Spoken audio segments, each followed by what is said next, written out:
And let me tell you, these next 160 laps are looking to be good ones, and I cannot wait for them with this 2.5 mile track. My name is Luke Carl, with Mike Taylor beside me, and it's just going to be a good one, let me tell you.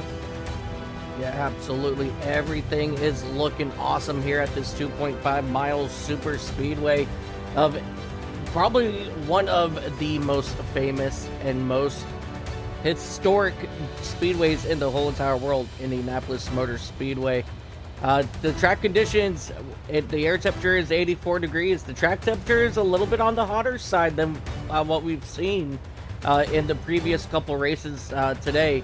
With this track temperature being 111 degrees, we do have a 10 mile per hour wind going west. So that's going to be very interesting. And these guys, they do have open setups, 10 additional tires, 1 fast repair in their pocket, and we will have 3 green, white checkers if we need it. And again, I'm Mike Taylor, and Blue is my commentator. Blue, I'm so excited to have you here today. 16 incident points before they have a drive-through, and then they're going to have a drive-through for every 8 after. So this is going to be very interesting. That's a lower number. It's a lower number, and they mentioned it in the driver's briefing. I gave it a listen. Even the admins mentioned it's a lower number, but it's going to force these drivers to be clean. Hopefully, we'll have a good lot of running throughout this race. I know last region, the European region, completely clean. Not even a safety car. Not even an incident was protested in. Really? Really? I was just as surprised as you were. It was a boring day in the race control booth, though, let me tell you. Well, hopefully we can make it just as boring for these guys as well here for the Americas. As we're going to get... quotes, of course. Look. We all love watching crashes, okay? It's the best part. But let's hope that it doesn't... Why are you restarting?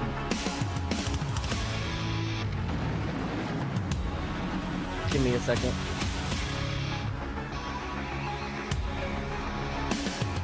Well, ladies and gentlemen, I don't know why all of a sudden it is rerunning this ad on us, but I'm just gonna, let it do its thing here, and then, when we come back, we'll actually be ready to start our grids for the starting lineup here for today's race. And let me tell you, we got some hot names in here today as we do take a look here at this commercial for Whiplash Sim Cams. After it does this, you will see the stinger one more time as well to transition back here to the live race. So again, I apologize about this, guys, but I mean, we got Austin O'Neill here.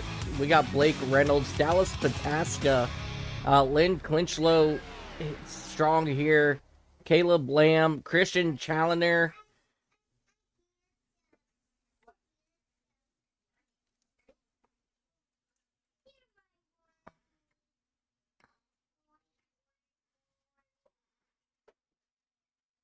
Pataska's one. Last season, he was absolutely dominant on these oval tracks. And I mean, one-sided beatdowns almost, contending with the top of our leaders, Nathan Dowd and Christian Challoner. And I mean, if I remember right, Christian Challoner picked up the wins here, but Pataska put up a good fight throughout it, throughout every oval race, that is.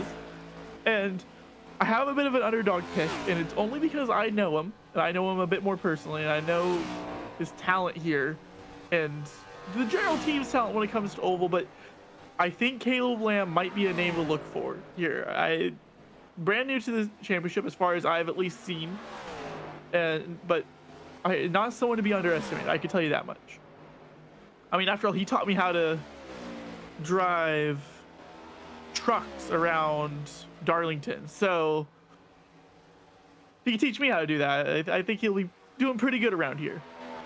Oh yeah, I mean, like we said, there's a lot of good names in here, and it's going to be very interesting to see how it all plays out as we have 15 seconds left here in practice, and then we're going to jump straight into the race. And Blue, we're going to allow you to do the driver lineup when you're, if you would like.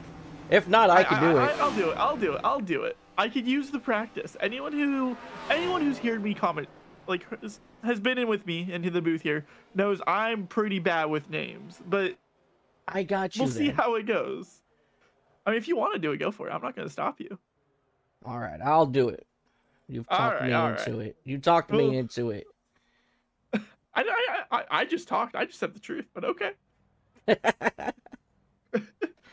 All right, so these drivers are now going to start to come on down pit road, and we're going to start to get this thing underway here at Indianapolis Motor Speedway as these drivers begin to make their way on track. There they are. Let's go ahead and take a look at your starting lineup for today's race. Starting on the pole in that number 5 machine is going to be Austin O'Neill. He'll be joined by the 86 of Blake Reynolds.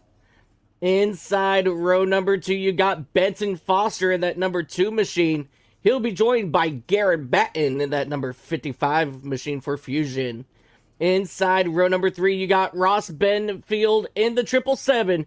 He'll be joined by the 25 of Dallas Pataska.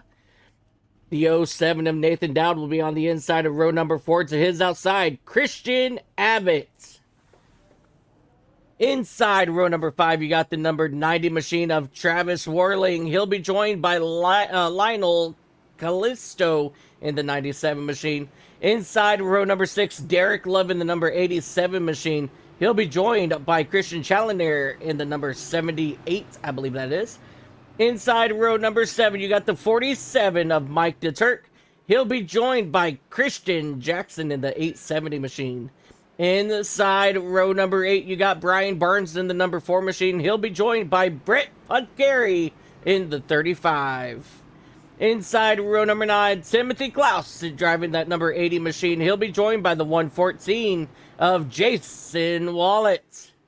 Inside row number 10, you got the number 17 of Wayne Hutchinson. He'll be joined by the number 12 of Ryan Steele. Inside row number 11, the 613 Loves machine driven by Robert Love. He'll be joined by the 44 of Lynn Kinchlow. Inside row number 12, Shane Vicari in the number 27 machine. He'll be joined by the 520 of Caleb Lamb. Inside row number 13, you got the 64 of Daniel Krim. He'll be joined by the 66 of Andy Benfield. Inside row number 14, David Baker in the number 33. He'll be joined by the 58 of Stephen Paulison. Inside row 15, and our last driver, Joseph Homan. He'll be in that 116 machine. Pace car getting ready to pull off, and let me tell you what, it's ready to go time here at Indy.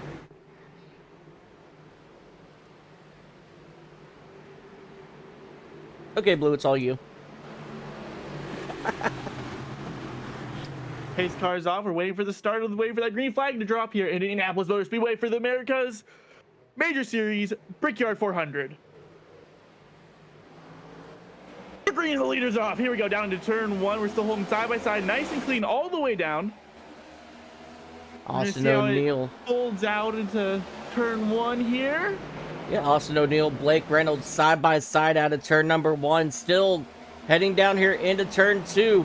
Blake Reynolds, he'll take over the race lead, and he is looking to lead this first lap on the exit of turn number 2, as everybody else behind him is still jockeying for position as we jump back here towards Ross Banfield in that 777 machine, as he's in a little bit of a mess here on lap number 1 as they dive down into turn 3 for the first time, and still side by side racing back here for we're looking at that 8th spot with Travis Worling and Christian Abbott. I want to say it's a little silly. I see a lot of people who were championship contenders last year in the series who are a bit further back here now. Most notably, I feel like, if I could find his name, Banfield. You know, Ross Banfield, he was at top of the pack last year, and he's kind of dropped back since then. I don't know if it's just this race in particular, or if it's maybe just a challenge that he's had. But we'll see. 7th still isn't bad. But we'll be keeping an eye on him, see how he unfolds here. Yeah, absolutely. And, a lot of these, drivers, you know, I don't know if a lot of people, I'm sure they don't know how the major series works and, how they lead up to these starting positions here. Because typically what we see when we come to these kind of races is we see a practice of qualifying and then the race session. Well, we do pre-qualifying during the week leading up to the event. And then from there, they get put into their position. And if it ends up getting into splitter, then, your top, in this case, top 30 here, or top 29 made it to the first split, then everybody else down in the second split. And I was looking over some of those names down there in the second split, and a lot of those names are actually very surprising to me. One that absolutely just boggles my mind that's not up here is Varvosky. He's normally one of your top leaders here in the Americas, but he actually didn't do too well in qualifying, so he's down in split number 2. And so that's going to change up a lot of points depending on, how they finish down in split 2. Absolutely. Something I didn't realize or I forgot is not only do we have Ross Banfield here, we have Andy Banfield here. That is the other name I was looking at. I was like, why is Banfield all the way back in 26 and in a 66? And then I look and, Ross is up there in the 777. We got a bit of a Dale Jr. and Dale Sr. going on here. Yeah, let's go ahead and take a look here. Yeah, the 777 here with Ross. And as of right now, everybody's pretty much kind of just settled down and getting into a rhythm right now. Which is, honestly, coming from a steward, as in me, exactly what you want to see, because it's going to be an easier day in the office. But we are still pretty tight, especially just around. We aren't side by side quite, but we have packs, and that's good. We want that. But the more that there is, the more likely it is for him to crash. You see, a little close on the rear there. We're going to see a pass coming from Nathan Dowd, looking for 5th place on Pataska. Having the inside coming down into 3rd. Yeah, that's going to be done before you even get into the corner. That might be... Okay, hold on. This is going to be more of a you thing, Mike, because you're more of an oval dude than me. Is it faster to let someone through a corner? Absolutely. Like before coming up into it and then completely? Absolutely, because, a little bit, I'm going to touch up on, for those who didn't watch, sorry.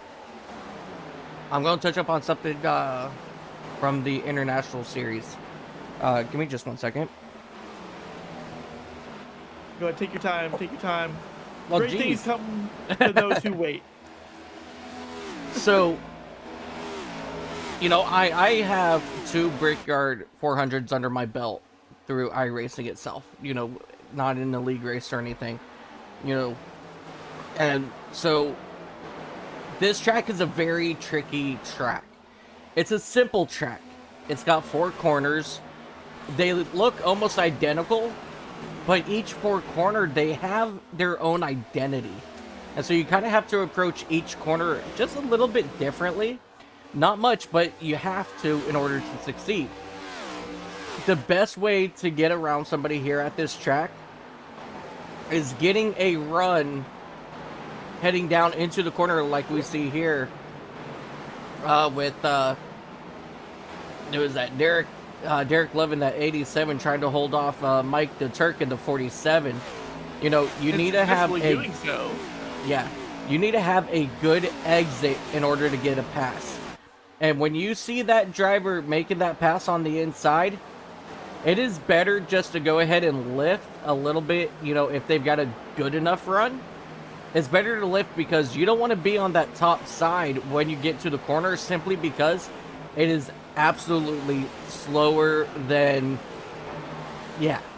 okay? It's slow. So if you can let them by before the corner so you can hit your apex, you better do it. If not, you're going to lose a little bit more ground. insights from an oval driver never fail to amaze me in different types of ways. Oh yeah, absolutely. And you know, believe it or not, the best, fastest line is, we're gonna jump on board here. We're gonna go to the roof column right about Give us a little here. recount. Oh yeah. Ooh. All right. So down here, there's that white line in that curb. You want to get your tires right in between that. If you can get down there, there's a lot of grip to be had right there in that white next to that curb. See it there. Yeah, if you can hit it like there. Huh? Oh, so you kind of see a pole of 47 there. Yeah, okay. I see it now. I see. Okay. IndyCar. Yep, IndyCar, you can see it all the time. You'll see them right down there because that's where some good grip is. You know, you want to try to hit that because, one, it's obviously the faster route, but then you'll be able to shoot yourself off the exit a lot better than anybody else. As we see Ryan Steele now making a run here on Derek Love. I'm sorry, on Mike the Turk.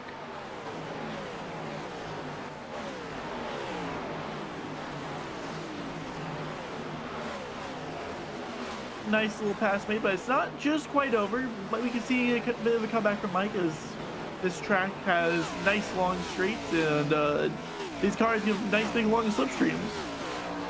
Oh yeah, and you know, that's actually something that we're not seeing at the moment.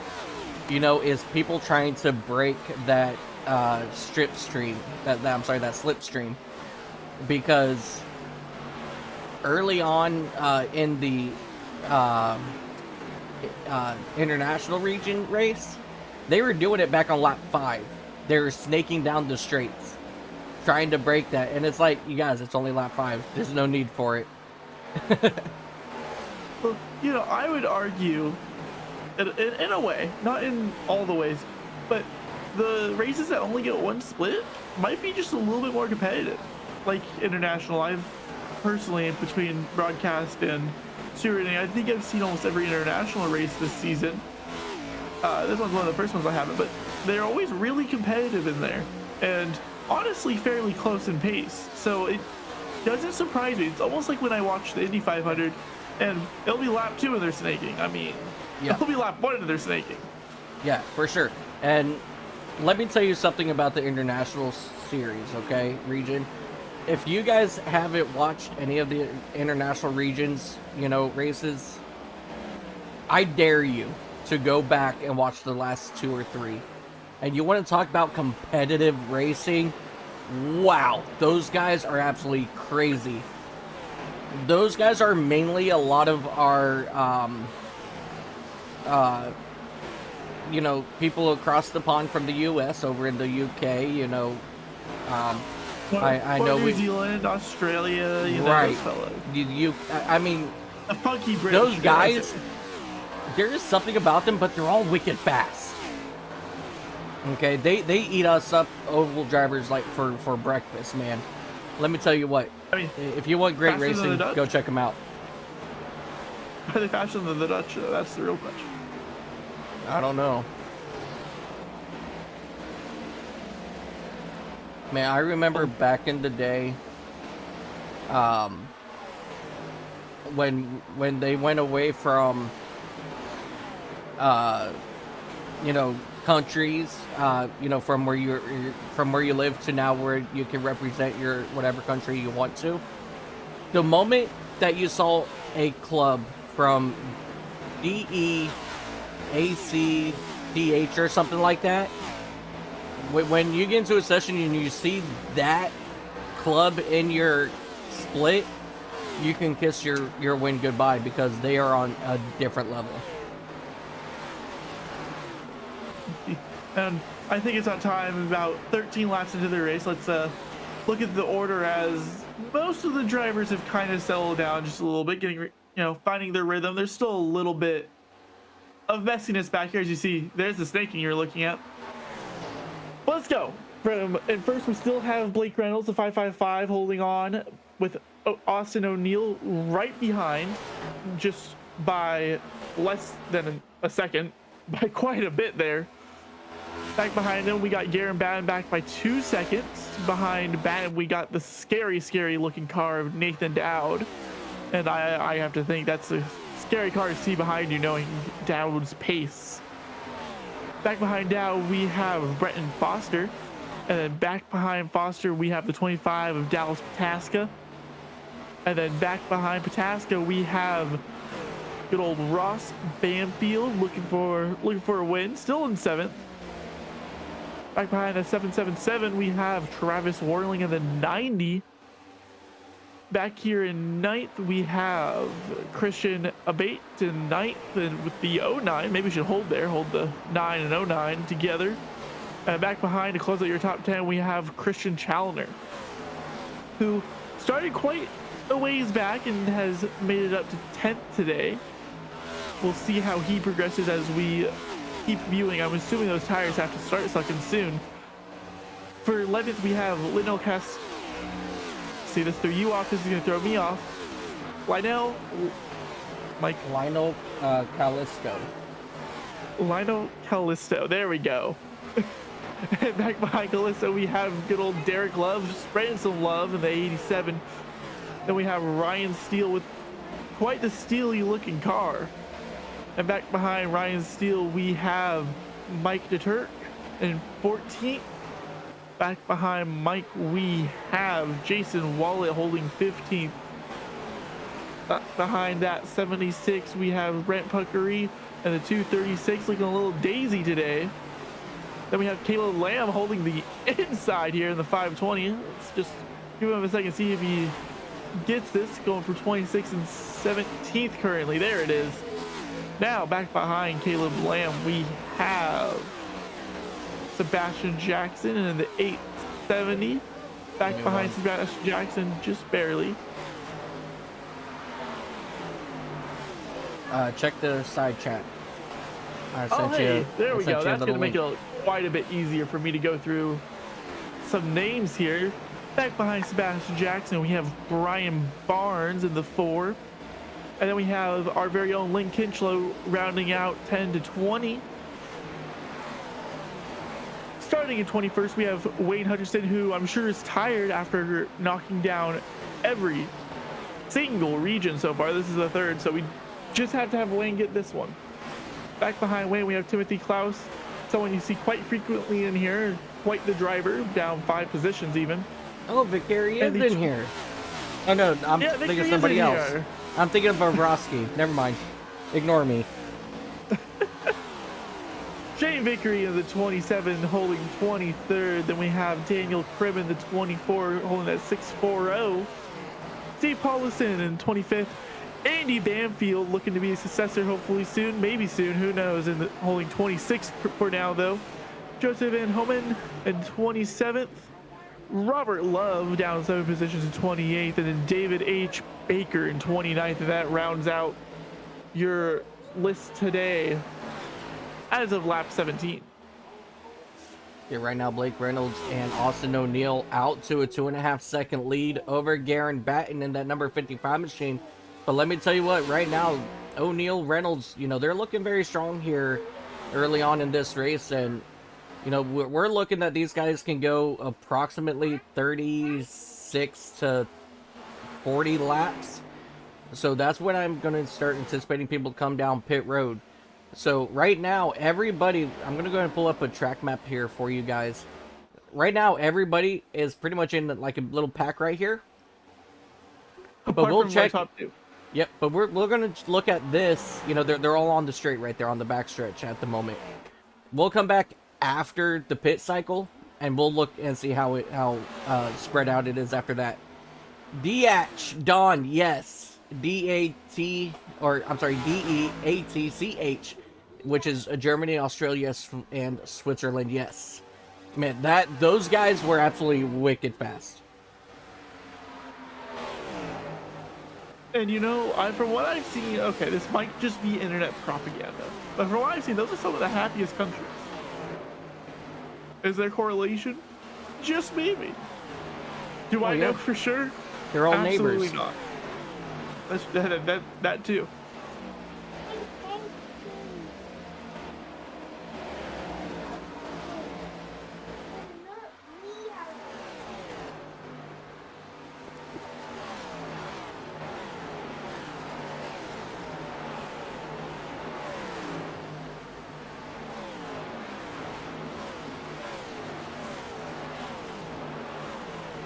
And, you know, something I gotta look at every time I'm in one of these races personally is I just gotta look at the liveries. Look at all these beautiful cars we have riding around here.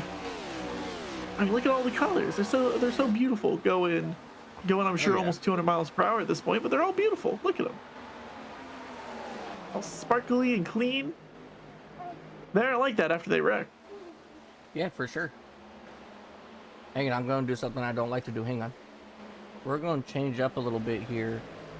Going to go to our default track cams for just a quick moment. And we're going to go to our chase cam, and we're going to rotate, and we're going to take a look at some of these beautiful paint schemes here. Here's behind the scenes of how we set up cameras, guys. Yes. Oh, here's busted. the 12 of Ryan Steele. Then here's the 86. Look at that. That's fun. Like, that's so much fun. You know, and the Fusion cars, they vary. This one's a little basic, but look at that. It's sleek, and then you have the, you know, Garen Batten's Fusion. I mean, look at that. Sector 5 driver Nathan Dowd. Majors Garage driver Dallas Bataska. Benton Foster. You know, this reminds me of the old school style paint schemes. Simple. Evil Slap it box. all together. Yeah. I love Ross Banfield. Well, okay, hold on, wait. Hey Ross, you have an admirer. I love Ross Banfield's car. It's so beautiful, and I love that shade of purple. I do too. You know, it's like, all right. Mega. And you can find joy in all of them. Like, you know, we have a Sector 5, which is that looks so. Oh. Hey, look, there goes Derek Love getting a run here. That's a view right there for you. Oh, get a little close. Don't touch, boys. Don't do that. Get a little wiggly out of it, Derek Love. Here we go. The Sector 5 car holding out for dear life. Hold on, let's take a break from looking at the liveries and look at them from a different angle. Come on, Derek, come on. There we go. We figured it out. Oh, there might be another car on the outside. Ooh, don't touch, boys. That's a little close from this angle. A little close. But that puts Callisto in ahead of Derek Love. Ryan Steele now going to be looking for... Oh, I love that. Ryan's still going to be looking for that position, though. Here's a throwback to the Kodiak. Yeah, and it's just basic, you know. It's basic, but it's nice. You just absolutely. I might have to run this Princess Daisy livery. I might have to take a break from my Miku liveries. I might have to get this one from Brett. Just maybe. So then, here's the 520, and I would take money on who made this livery. But it looks nice. Yeah. Here's the Fusion paint scheme. Very simple, but, you know, powerful. Oh, that's a Fusion scheme? Oh, I didn't That's even a see Fusion scheme. Yeah, look at the letters. Oh, there it is. There it is. Yeah, now I can see it. Who doesn't like a good popsicle? Oh, I love myself a good popsicle. Evil Box has some good ones. Dog Bear has some really good ones. Wayne Hutchinson again. Yeah. All Stars TV. Another Evil Box. Shane Vicari here. Northern Apex Racing. Again, a very simple. Here's another Dog Bear for Andy, but very basic. And you know, I'm just not realizing Andy and Ross aren't racing under the same team. Nope. And all right, so let's go back to our Whiplash sim cams. Good old Whiplash, because we love Whiplash sim cams here. Let me tell you, look how beautiful they are. All right, so one driver I want to go back to. I believe it's Brett. Hey, Brett, where'd you go? There you is. There Brett is. All right, you ready? If you're listening to this, you guys sent me that livery. Here we go. Let's see it. Oh no, it wasn't. Ooh! Who was it? But I do like that helmet. I meant to grab whoever that was. I have a favorite driver stood in here. Hang on, let me see if I can find it. Who was it? It wasn't Blake. No, no. Oh, that's beautiful. Look at that. Oh, that's ooh. Garrett getting a little. I love it. Holy crap. Getting a little set up here. Hopefully there isn't a reason to throw that helmet away. Okay, well, I think I just found my new favorite. There he is. Oh, Ross. Oh, that's beautiful. Oh, that's really good, actually. Thought you would enjoy that. Oh, yeah. Oh, that's good. So we are now 25 laps in here, working lap number 26. We looked at all the paint schemes and nothing much has changed. You know, no one's really changed position whatsoever. And right now, everybody's just cruising. And I think this is going to turn out to be a fuel game. We have just about, let me grab it here, 25 more laps of fuel. Oh, no, they've done 25 laps. I'm sorry. I'm so sorry. They've done 25 laps. We do not have 25 more laps of fuel. I am a big, big, stinky liar. They got between 10 to 13 laps before they need to come down. You think SDK would show how much fuel they have? You would think. You would think. But they don't. Though, if they want to go 26 more laps, I'm not going to be the one to stop them. Their car is. Right. Let's just put it that way.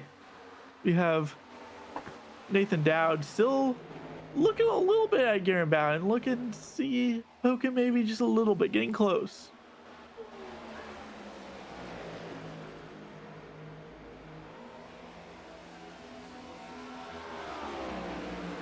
As it seems, Garrett might have got the better run out that corner, though, if you saw that gap expand quite a bit.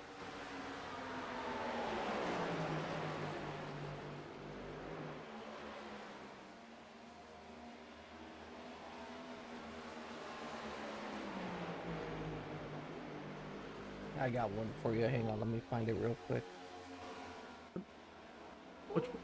What you got for me, Mike? Let me see it.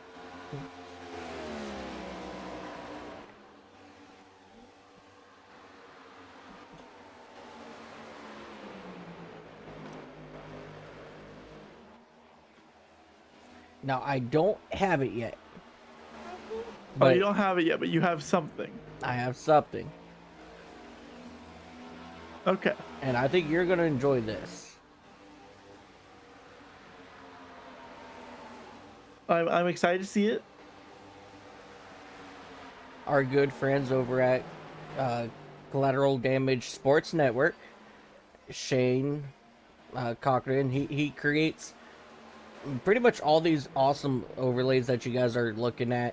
The starting lineup, the race results at the end that you guys are going to see, the logos up at the corner. He made it so that we can use as many logos as we want and they cycle through them. He made the if you guys were here at the very start with the bar at the bottom for the standings, he created that. And what I'm showing you, Blue, is the Tower Telemetry plugin, which is $20 at collateraldamagesportsnetworks.com. It will show the driver their inputs and about how much fuel they should have left. So this just so happens to line up perfectly. Exactly. With what I was wanting. Yeah, so if you got $20, you can send it to me and I'll try to get it before the race is over. No, I'm kidding. Don't do that, people. Don't do that. I mean, I won't say no. But you know, anyway, we're continuing onwards. I don't even know if Shane is available at the moment.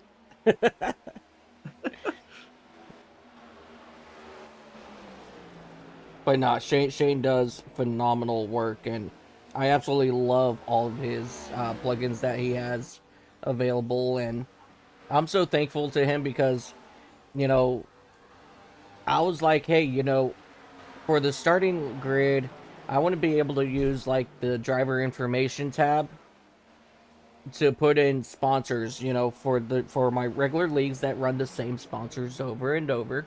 And I could just type in there, you know, what sponsor it is, and then during the grid, it'll pop up underneath their name, you know,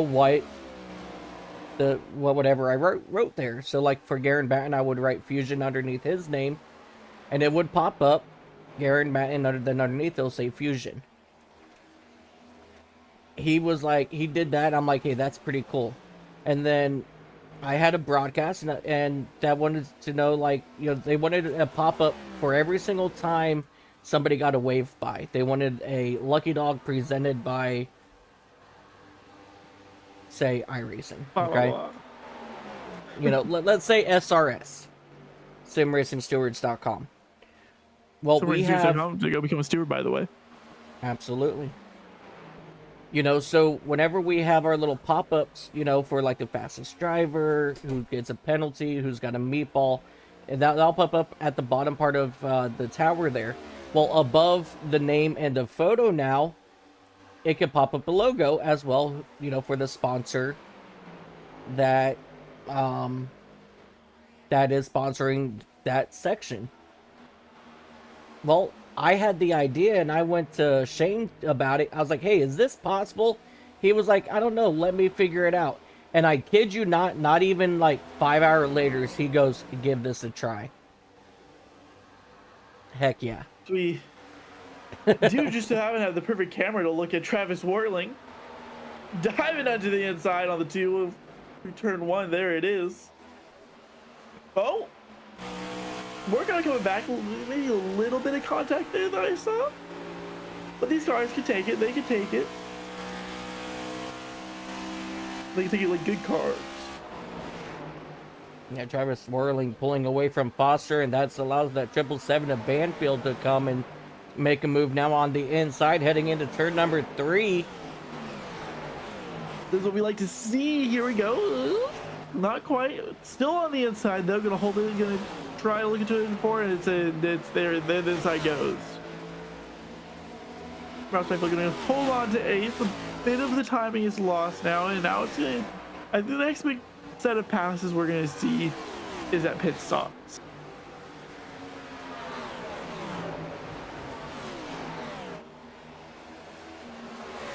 Yeah, that's a definitely good call. We are now working lap 34. And like I said, these guys can go between 36 to 40, depending on how much they really push. I mean, I think I saw in the international, I think somebody was able to push it 41, maybe 42 laps. I don't remember. I was extremely tired, so forgive me.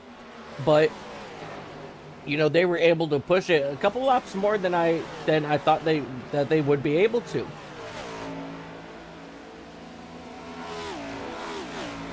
And you also have to think, we get tired. Been a long day up here in the booth. It's been a long day. But you also have to think, you know, are they maybe putting the clutch in? Are they not? Are they just using engine braking? But if they use the clutch, that's gotta save a good lot of fuel. And, oh yeah, absolutely. You know, were they in the slipstream? Were they out of the slipstream? You know. Yeah, like you have to do a little bit of everything. Yeah, like right now, Ross Banfield running right behind Ben Foster. He could clutch, you know, a decent part of that, you know, straightaway, and then get off the clutch. You know, regain a little bit, hit the clutch again. And that little bit right there, that will save, you know, throughout a 35-lap run. So, I mean, it is very well possible. As we see Caleb Lamb. What else is possible? I was gonna say, you know what else is possible? 520 taking this position for 15th on Mike DeTruck. Mike DeTurk. Sorry, I always think of Mike DeTruck. It's not Mike DeTruck. It's Mike DeTurk. I'm still probably saying that wrong. I don't know. I think I call him Mike DeTurk. Well, Mike, if you're listening in here, let us know.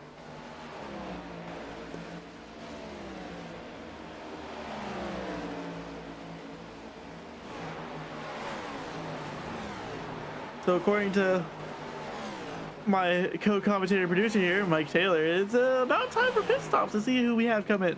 Let's see if we have anyone come in here today. Oh, here we go. And here comes a bit of a run back there.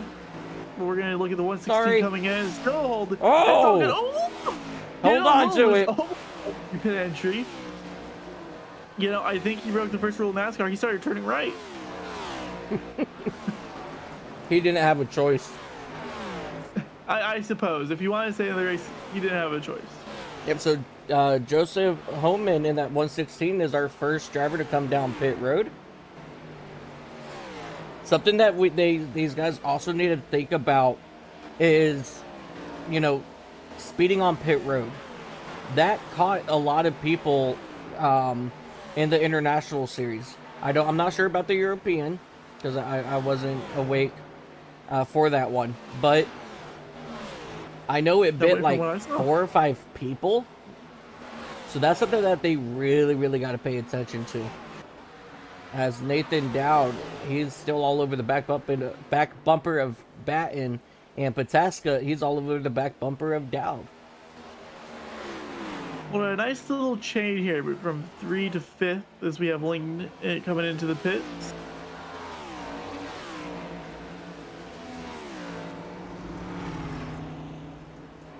Now let's see what the play is here. Let's use Lynn and see what the play is here. Is it fuel and tires, or is it just fuel here? Oh, absolutely fuel and tires, because you can get a full tank of gas and 4 tires in the same amount of time. So 4 tires and fuel is absolutely the right call at this point. Apparently, the jacks did go up to give all 4, and the fueling seems to happen at the same time as we have Ross Banfield coming into the pits now. You saw in the back there. I think it is absolutely weird that some series, they don't do fuel and tires at the same time. I'm just saying. Ross Banfield in the 777, he's down as well.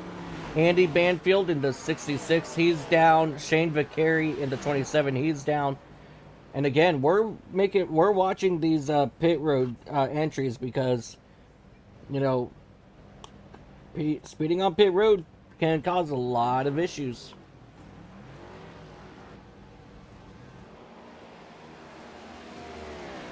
And Garen Batten, Dallas Pataska, they're coming down, hitting the limiter just right.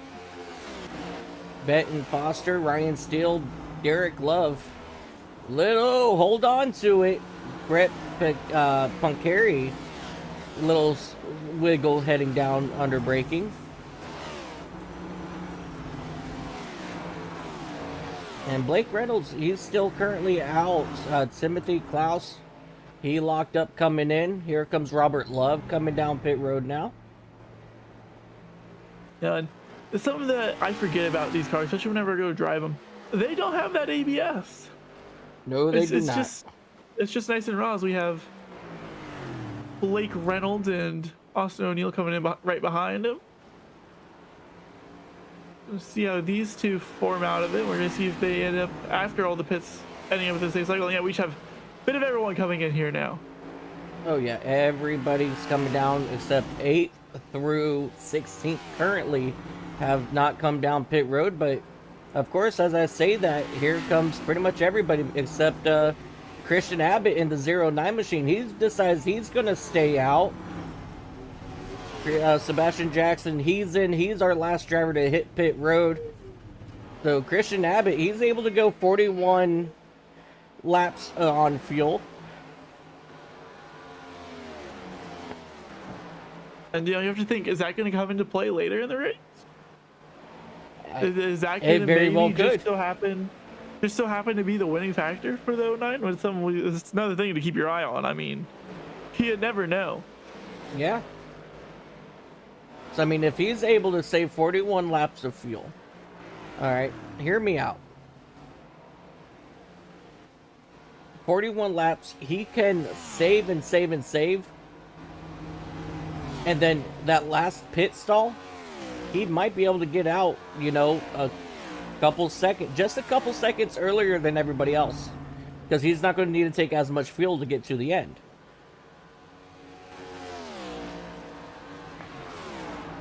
Oh, David Barker, he's able to go 42 laps here, actually. Oh! Baker hasn't come down. We're exceeding your expectations. You said 46 or 36 to 41, and we're breaking into 42 here. Do you think we see 43? No. Be honest. Nah.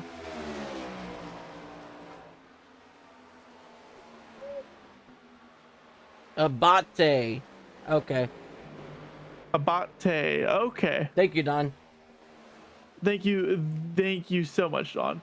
I hate butchering people's names, but I do it a lot. Abate. And Abate, if that's wrong, you also have to let us know.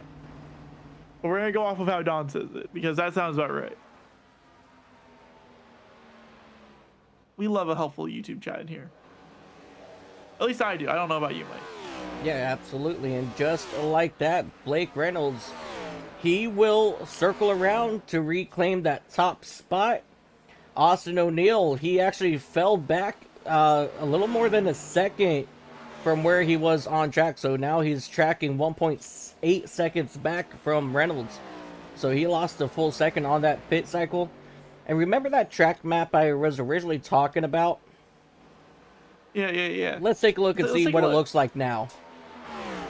Oh, let me get rid of... we're nice and spread out. Oh, yeah. And that's what these pit cycles do. I mean, that is a 7-second gap between O'Neill and Matt. So, to be expected, we're just getting it nice and spread, like some peanut butter and jelly. Oh, yeah. And if you're allergic to peanuts, then, well, butter toast. Butter toast. There you go. Or, if you can't do peanuts, you always do sunflower seed. That's true, too. One of my friends actually just recently was having some sunflower seed peanut butter. Said it tasted super good at first, and then it tastes like nothing. Like, actually nothing. Which, it's gotta be a weird feeling. But, we're not here to talk about some unseed butter, peanut butter-ness. We're here to watch cars go around a bit of a funky looking circle. Or oval, I guess you would say, as we have a bit of side-by-side. Like, you know what? Just in. Come on, 64, just a bit further. Just a bit further. And is that good? Is that good for the 64? See, I can never quite tell. That's not. It's still side-by-side. That's 3 turns now. Side-by-side the whole time for Daniel Kremlin Kinchlow. Lynn does not want to give this position up. That's fine by me, because this is awesome racing, and I bet you they're down in chat right now saying, hey, let's get airtime, let's run a whole lap side by side. I have to wonder, how often are drivers aware of being on air? And I know there's some drivers who like to race with the broadcast on in the background. I personally can't have anything on in the background. If I even have music on, as much as I could do things with music, I can't race. Well, maybe I could, but I choose not to.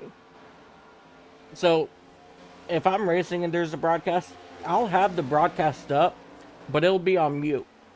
So, like, if a caution comes out, I can look up and see what the heck just happened.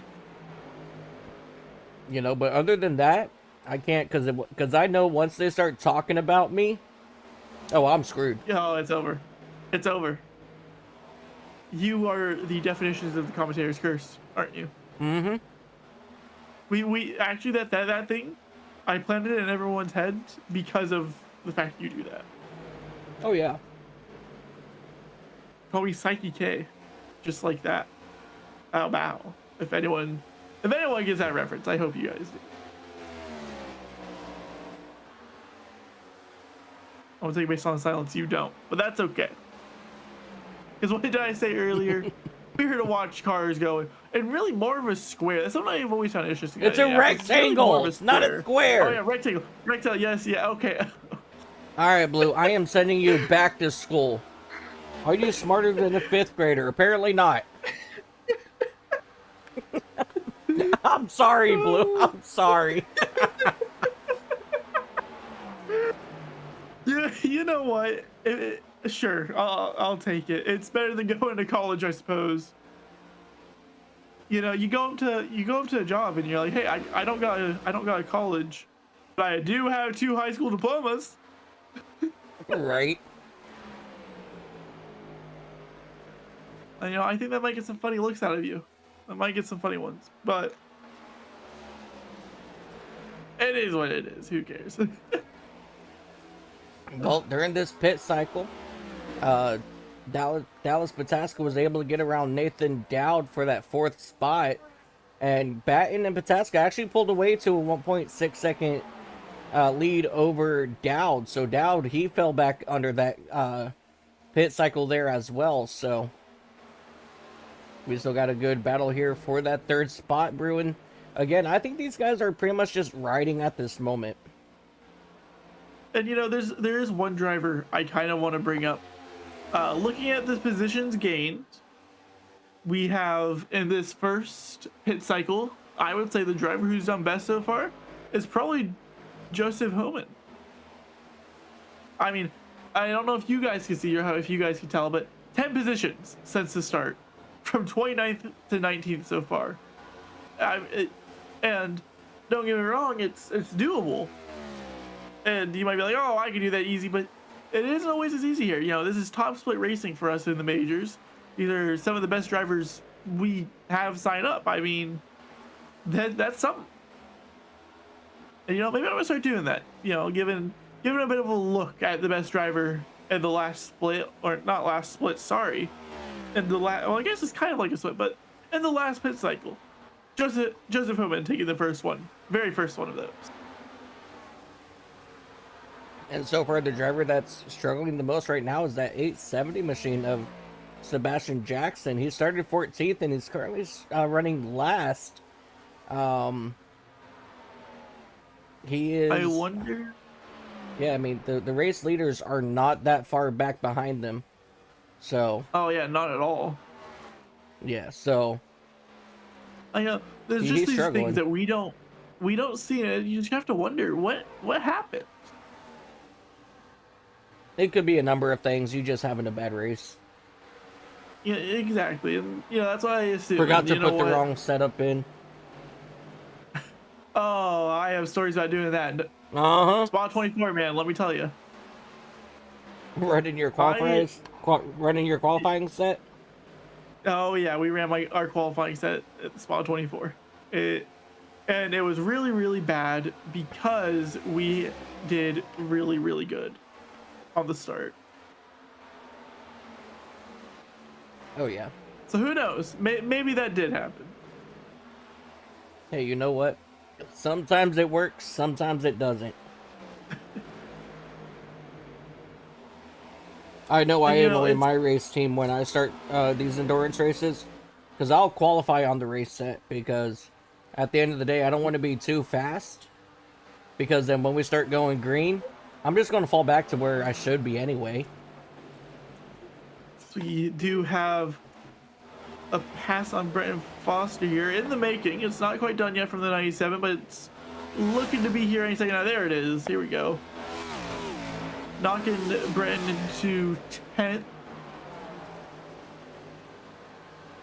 And into the grasp of Ryan Steele. Or looking to be getting closer.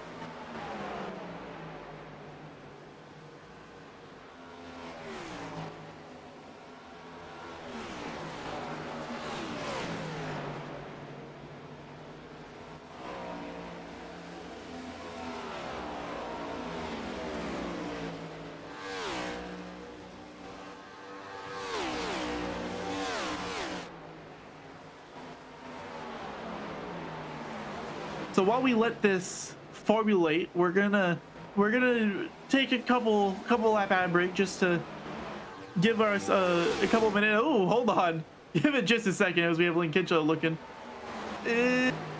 losing a position, and that will indeed happen. See, there's action all over. It's hard to take an ad break sometimes, but we're gonna take just a very short one. We'll be back very, very briefly. We'll give you this nice nice ad break. Go get some food. Go get a drink. I don't know what y'all drink, but whatever it is, go get it. And we'll be back shortly.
Masker can't defend. He's got the outside line for the second part, and he can't hold on. Going the long way around. We're back live to you as we have a yellow flag here at the Major Series Brickyard 400 for the Americas region. Lap 54 laps without a caution. That's not bad. That's actually nearing halfway without a yellow. So we're gonna be searching and getting you very shortly what brought it up any moment now. Here we are. We're on with Mike DeTurt. The fight we were looking at before. Ah, there it is. It's a little tap into the wall for Mike DeTurt. Nothing too bad. Maybe a little bit of rear suspension damage. We came in just last second on that. Thankfully, it doesn't seem anything too crazy. We might see a penalty coming in from the stewards, though. I wouldn't be surprised to see that protested by Mike. Let's go ahead and get a cockpit view of the slaughter, if you will. Just thinking there's room there. There was for a second, but it's a space that was going to close. And unfortunately, Mike, the innocent party there, at least how I feel to be innocent, getting a bit of the backlash for it. From, I believe that was Daniel Krim. Yes.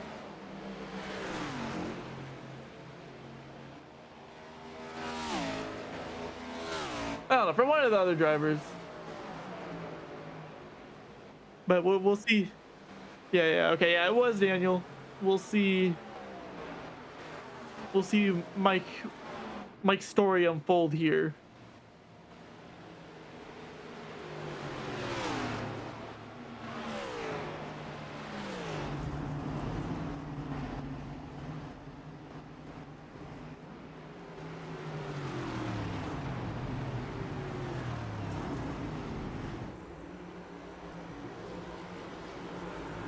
We are going to have a nice big round of pit stops. Get a nice early lap 56 pit stop here.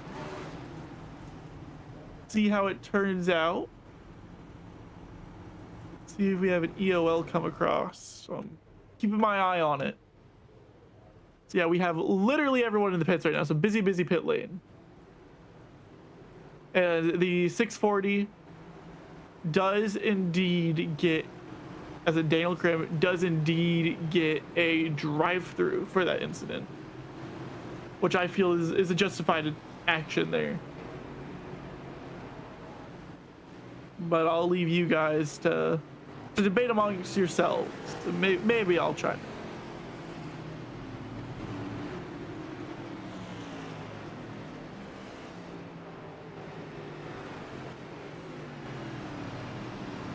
I mean, there was no overlap, and he kind of lunged in and just killed him, you know. So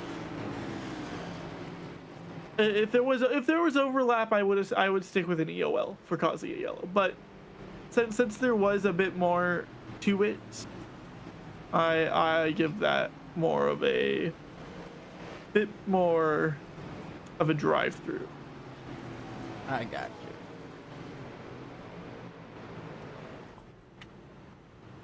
Lucky for you, your opinion don't... Wait, what? I'm kidding. I was about to say, we have a personality shift here. Taylor. I plead the fifth.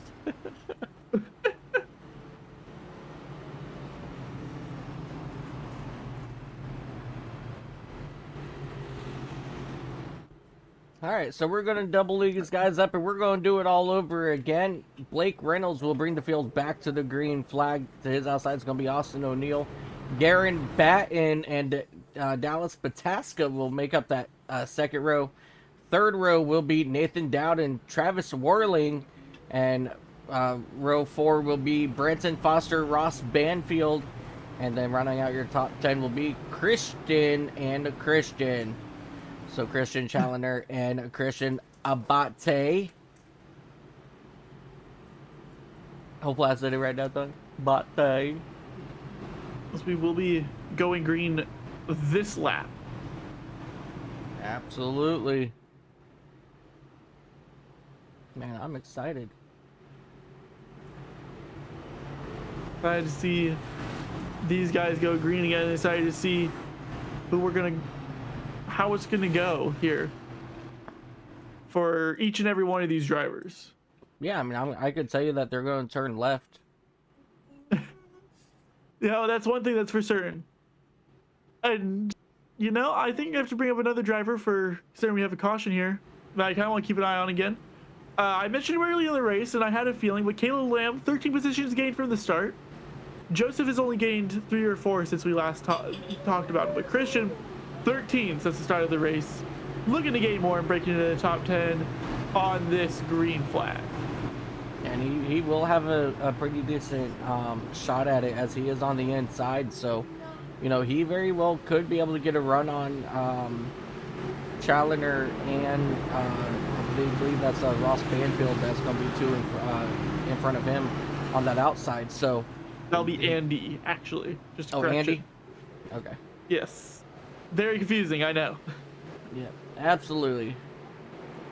But we're getting ready to go back green flag racing once again. Pace car is in. Blake Reynolds, Austin O'Neill will come back into the restart zone. And we are green flag racing once again for the second time here today at Indianapolis Motor Speedway as these drivers hit the loud pedal and dive down into turn number 1 for the 58th time here today. And just like that, Blake Reynolds using that white line to help get his car to rotate. A couple cars bounce off the outside wall on the exit of turn number 1, go slow their momentum. But right now, your top 10 or so are single file. And I'm going to say this right now, I did lie. You were talking about Ross. I saw the wrong name. I saw the wrong car number. You were right, it was Ross. What does that really matter when we have so much side-by-side action? Throughout this entire track. Yeah, absolutely. I mean, Garen Batten, he's trying to hold off Dallas Pataska as Daniel Krim in that 640 machine finally getting hit. Yep, he finally got hit with that drive-through, so he's coming down to serve it. And Pataska, he's trying hard to hold off Batten as he goes around the outside here. Now, we saw it work in the international races earlier. A couple drivers actually making that outside lane work and get around drivers. So, Pataska, he's flexing his muscles right now. He will actually almost complete the pass. But Batten still holding strong on that inside as they dive down through turns 3 once more. Still side-by-side on short shoot heading to turn 4. Batten, Pataska still side-by-side on exit turn 4. Batten finally going to claim that position. No, he's going to bounce off the wall a little bit, and that's going to allow Pataska to have a run.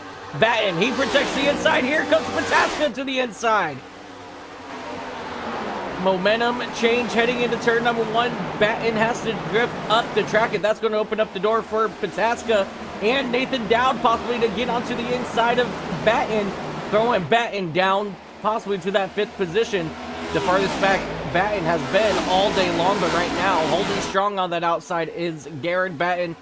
holding off Dallas Pataska for the moment, but that draft from Nathan Dowd to Pataska is going to help Pataska more as they make their way down into turn number 3.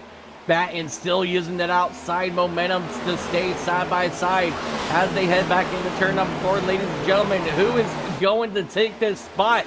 Hopefully we'll find out here in the next couple of laps, and right now it's going to be Pataska thanks to Dowd, and here comes Nathan Dowd on the inside of Batten. Nathan Dowd looking for a bit of a double into the first corner, but first has to deal with good old here and Dowd, and Batten still side by side turn 1. It'll get a little close, maybe a little touch there. Don't put him in the wall, though. Don't put him in the wall. That's one of the league owners. You don't want to do that to them. Just kidding. They're nice. I swear. Still hold side by side out of 2. Yeah, now Nathan Dowd. It's such beautiful racing as we get ready to come down into 3. Dowd's still looking for that inside. Holding it. Yeah, depending on what Travis Whirling does in that number 90 machine, you know, he's going to end up possibly helping one or the other if he can get to their back bumper.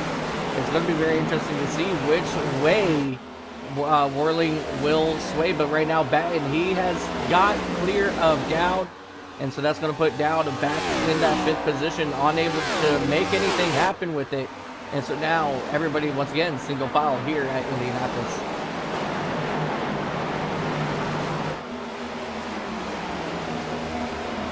And you know, that little bit of time, that one lap running side by side between the 2, gave Pataska a whole second of time. Yep. And here comes Dowd once again, getting an incredible run. I mean, it just shows like how much fight people slow down, but it doesn't matter because we love watching it up here on lap 2. Dowd gonna get it? No, not quite. No! It's like, oh, don't touch, boy, don't touch. We behave in this area. Though looks to be giving him the position that, yeah, there you go. Matt kind of gives him the position here. Now will Travis Whirling have the speed heading down into turn number 1 to make a run? No, he's going to stay there right behind Batten as they dive down into turns 1 and 2. And right now, they've got everybody right there on their back bumper.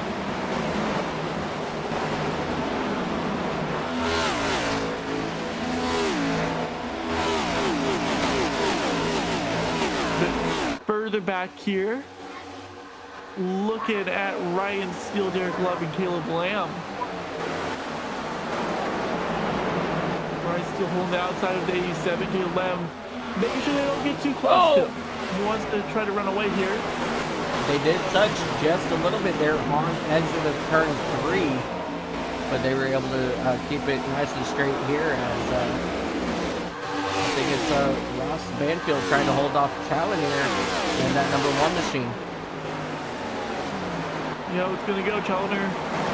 Challenger might have been our champion last season. I can't remember. You know, I'm going to go look. I need to get this fact straight. It's about but time I'm sure you go do something. Huh?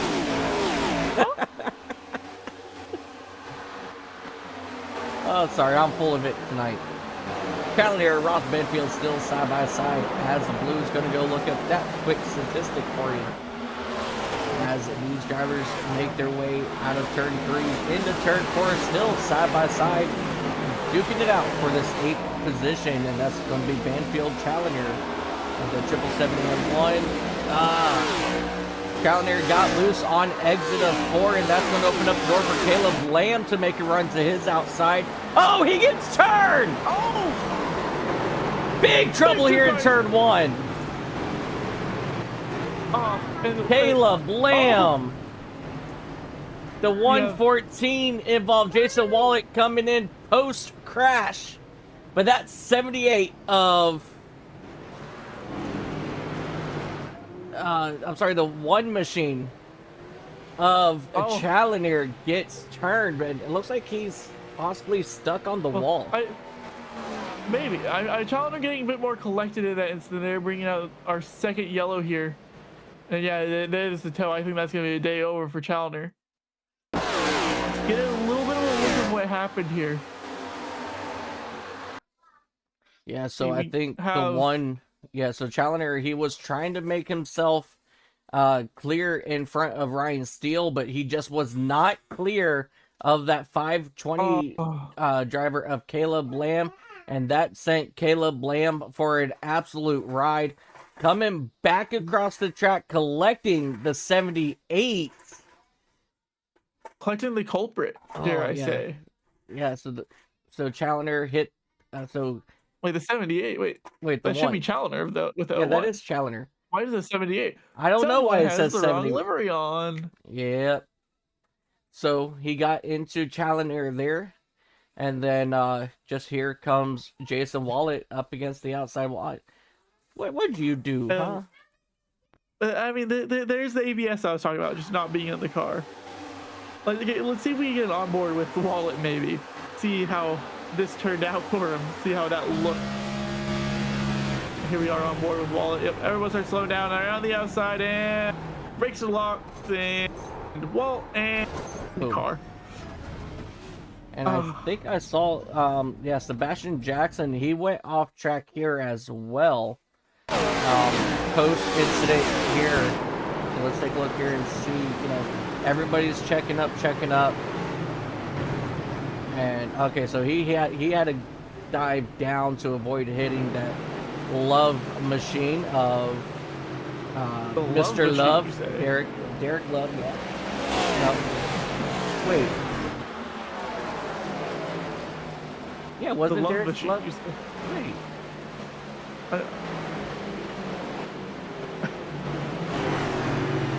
I'm lost. Wait, what? Okay, I know I'm not going crazy, Blue. Well, I'm making a joke besides it. We continue on. It's okay. No, it is not. See, right there, Love. It says Love. Yeah. The Love machine. Robert Love. Yes. That's who I'm looking for. Not Derek Love, Robert Love. I mean, tragic way to have your race potentially ended for the 520 and the 01. I'm predicting that's how it's going to go. We'll see if they're out coming back when we come back live here in just a moment. But I have a feeling that's race over for him. But yeah, let's get a look at this for Challenger. It just comes up trying to clear himself and but gets recollected into his own incident. And I don't think it's intentional, but we know how NASCAR is. You think there's any chance there was maybe a little bit of intention behind it? Just a teeny tiny bit? No, I don't think so, no. It didn't quite look it either. If there was more contact between the two leading up to it, I mean, I don't even think there was contact. It was just some really good tight racing. You know, but you know, Lamb, he did get a run out of turn 4 after Challenger did get loose on exit. So let me see if we can go back here. So this is leading up to the incident right here. You see him here side by side with Benfield, and there's a little contact right there actually between him and the 77, but that just allowed Lamb to get a good run there. And like I said, I think he just tried to get up in front of Steele to, you know, be able to make the corner, and he just didn't realize he just was not fully clear. What a rough way to go. I think the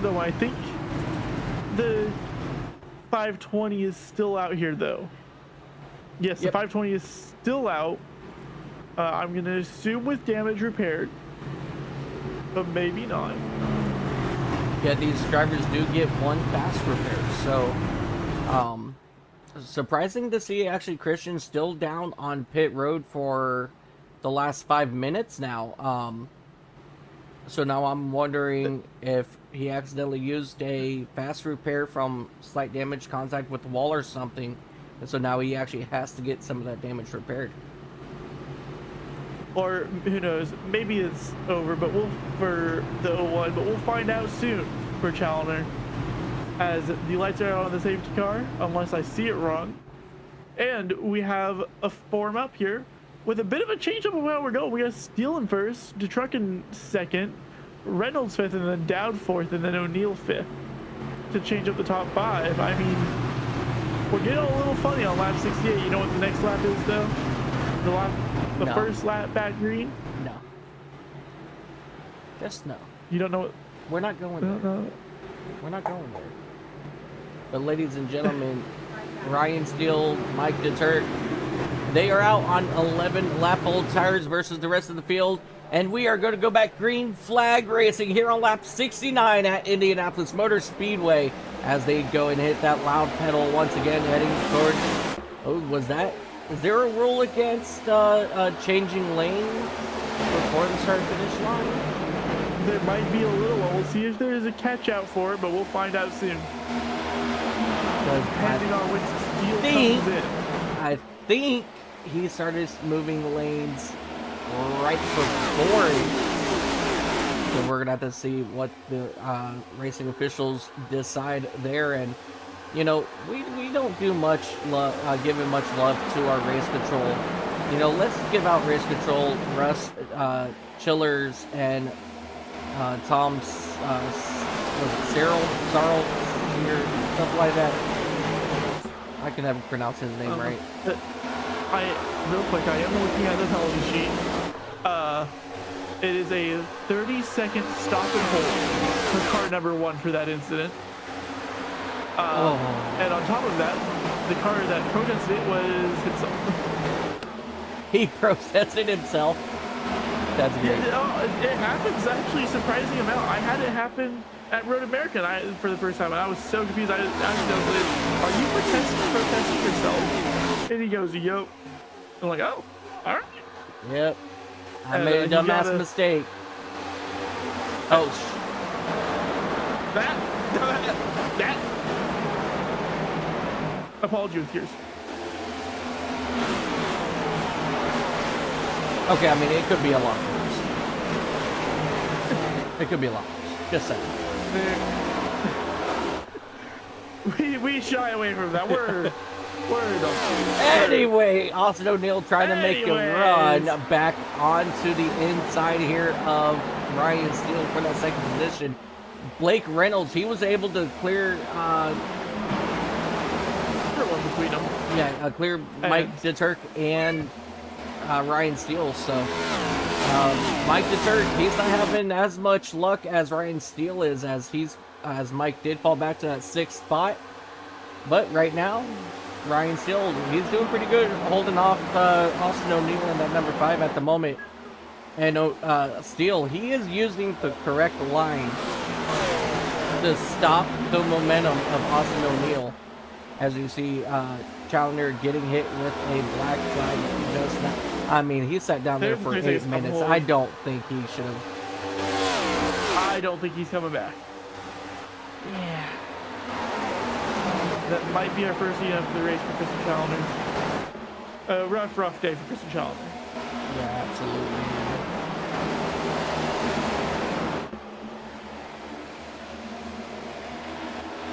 Wait. For the one machine, you said that it's a 30-second stop and hold? Yes.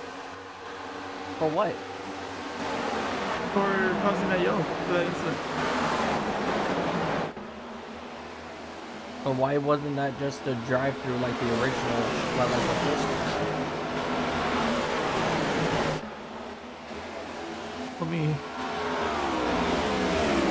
I think it's the nature of it being on, mostly kind of on the straight of it was started. And the fact that Challenger more came up into Caleb Lamb there, instead of previously when the 640 didn't have overlap and tapped the 47 in the rear. It was more of just a rear tap, you know, maybe misjudging the space or something. That was more, really looks more like someone coming up. You just came up into him, you know. It was on the straight. It wasn't even on turning. It was on the straight. Yeah, I have to say, I don't agree with that. I mean, the drive-through, for one, he's already spent, 6 minutes down on the road to start. But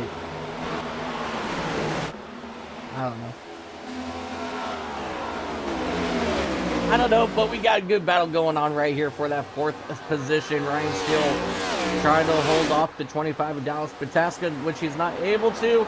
And here comes Nathan Dowd in the 07 on the inside as well. I don't know, Dom. What's your thoughts? What penalty would you give in the one machine?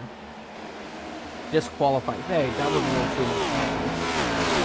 You know, and something really special I could do here is we have none other than the steward for this split, Tom Searle. Tom, how are you doing today? Yeah, I'm doing good. How are you, Blue? I'm doing pretty all right. So, slightly obvious, but maybe rough to judge incident there for the last yellow.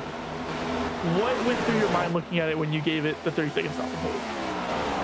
Well, I didn't realize how, I guess, unnecessary it was until I looked at the replay and then saw that basically Christian had come up the track ever so slightly, but had pretty much come up the track into Caleb Lamb there. So to me, it felt like it was more of a, you've ruined his race.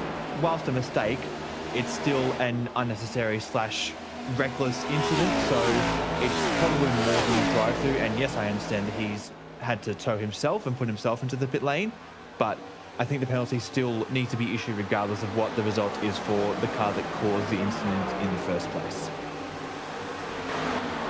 And does it, but then you compare it to what we had earlier on lap 53, somewhat similar incidents with just another car driving into another. What kind of was your reason for giving that one a drive-through instead of a 30-second stop and hold? So for the first one, it was more because because there was only a slight couple of position loss and a touch of damage, whereas with Caleb, he got sent into a full nearly 180 spin and was in the wall and had to stop and lost basically all the places he'd already made up. I don't know where he was before that second yellow came out. Oh, actually, no, sorry. He was up in that top 10, so he'd basically lost an entirety or 20 positions or so for that incident. So it was more a case of what did he lose out based on the incident. And for the first one, it was only a couple of positions as opposed to basically the entirety of the field. I see. Okay, that's fair. Okay. That's fair. Yeah. Okay. Yeah. See, that's kind of what I was trying to explain, but I feel like you put it into better words than I could, Tom. I'm hoping that I did, which is a good thing. There's been, and I guess one more question. I like to make it a nice round set of, at least what feels like a round set to me. Has been a quiet day in the booth so far for you? Yeah, sure enough. Contact. Contact. Oh. Okay, well, we probably let you go before these two kill each other. Thank you so much. Yeah, let's hope they don't. Oh, good. Thanks for having me, guys. Thank you for coming on. Enjoy the rest of your cult, buddy. Cheers, sick. Ladies and gentlemen, that's Tom Searle up in your race control, giving us explanation on why it was a 30-second stop and hold. And yeah, I mean, that absolutely makes sense. But Christian Challenger, though, back in that number 1 car, he is running last, but he is still out on track, you know, turning laps at this moment. So he is 6 laps back at the moment, but you know what? Anything could still happen, and he can still gain a couple spots here. You know, if we give every single car on the grid maybe about 5 minutes of damage and a couple 13 stop and holds, I mean, it's possible. Yeah. To be on the lead lap at least.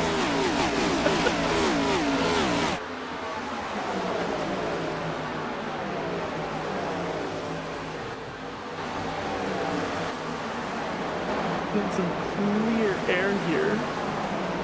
And the 114, looking on the inside of the 870.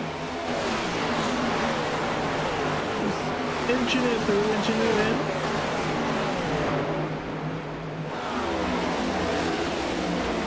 You know, I would say nice and slow, but going almost 200 miles per hour, that certainly isn't slow. No. And I am curious, you were talking earlier about all the overlays you have. Do you maybe have one that can show speed? Do I have one that can show speed? No. Oh.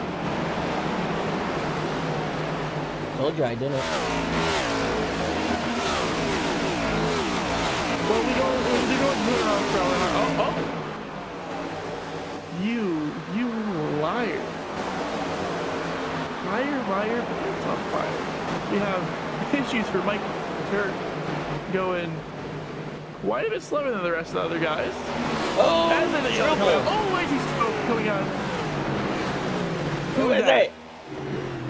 There he is. The 09 of Abate. Spun around, giving us a little bit of dance, give us a little show. Abate, why don't you? So, hopefully you're gonna get rolling. Single spin here.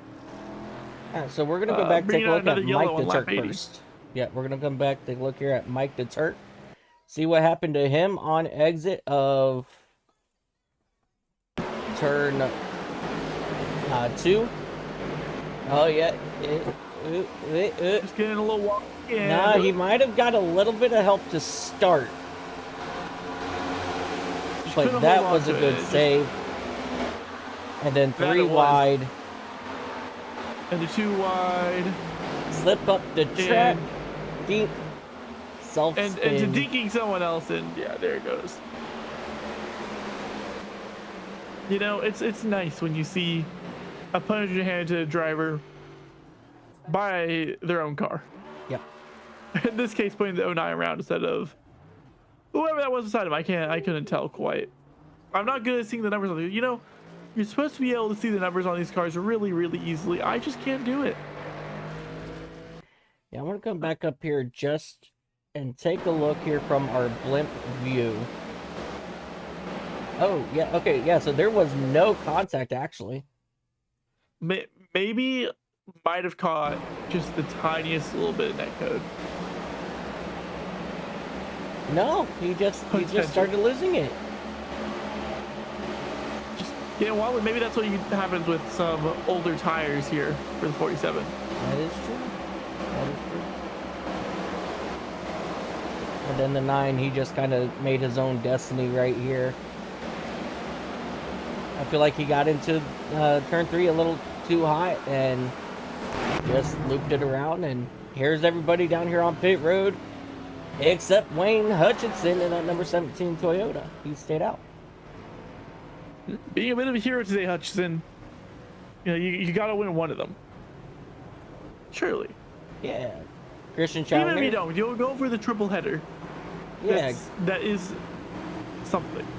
Yeah, Christian Challenger, he'll be your lucky dog recipient this caution. So he'll now be 5 laps down.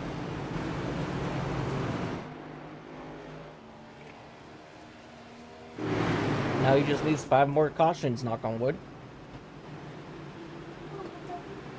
I think it was Dustin's real wood. What was that? I said I think my desk is real wood. We'll find out soon if it happens for him. Yeah, right. And you know, with the pace that things are going, it isn't completely out of the question as we have hit halfway in the Major Series Brickyard 400 America's region. I mean, it's been a good race so far. It's been a good race, and you know, since we're at another yellow, look at how the driver's been doing today. Yeah, absolutely. And right now, your biggest mover so far is Wayne Hutchinson, up 18 spots. Simply because, well, he stayed out this caution, so he's going to be on 16 lap older tires than everybody else. 14. But you know, besides 14 that, laps. 14 laps. I'm sorry. Besides that, though, we go and we look at Joseph Human still having 15 positions gained since the start of the race. Next to that is Ryan Steele with 14, who's in 6th right now. Hey, we're holding on. Holding on. So let me see over again. As we do have Chris Challenger with the lucky dog here. Tells us we're getting ready to go green in not too long from now.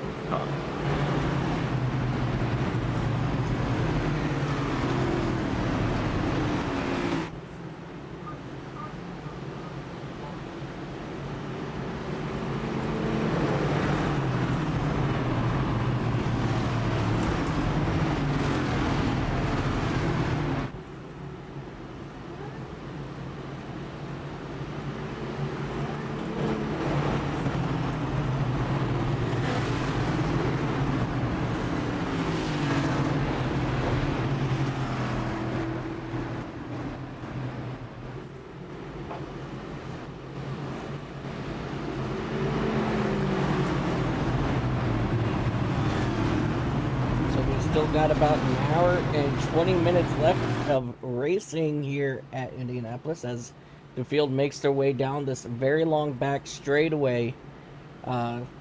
As we're getting ready to go back green flag racing, Wayne Hutchinson, Blake Reynolds will bring the field to the green flag. And this time, I'm going to let you do it, Lou. Gonna let me say when we're going green flag racing? No way, as we come out of turn 3. All right, fine. And here comes Now the real question we have coming into this is Hutchinson going to hold it off from Reynolds and O'Neal. O'Neal, our championship leader, going to be looking for that win, for those sweet points in that 5. But for now, the eyes are on the 17 after this pace car goes away. Any moment now, this pace car goes away really late, in my opinion. But off he goes, and off where he's ready to go. Here we go. Watch it.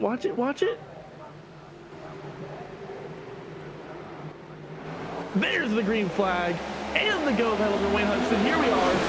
Race 17 leading off the 5, and the 555 holding next to him, starting to draw back a little bit on the outside line.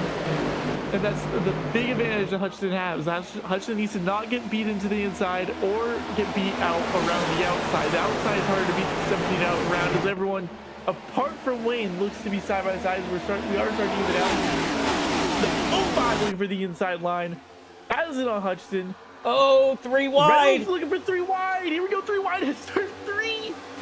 On the restart lap 83, here we are. They're holding it nice.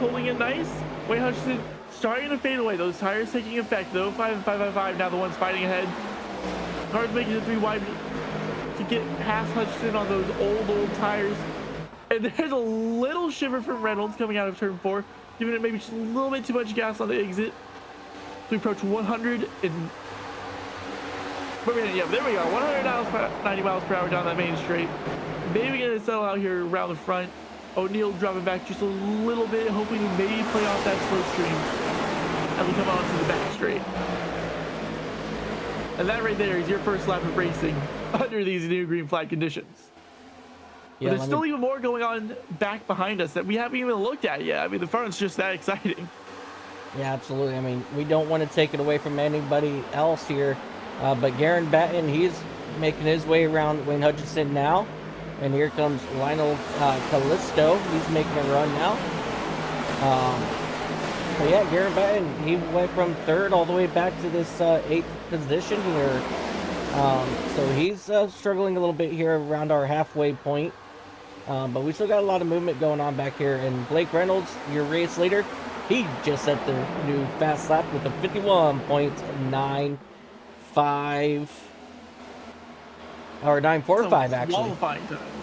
Yeah, those are qualifying times. Wicked fast.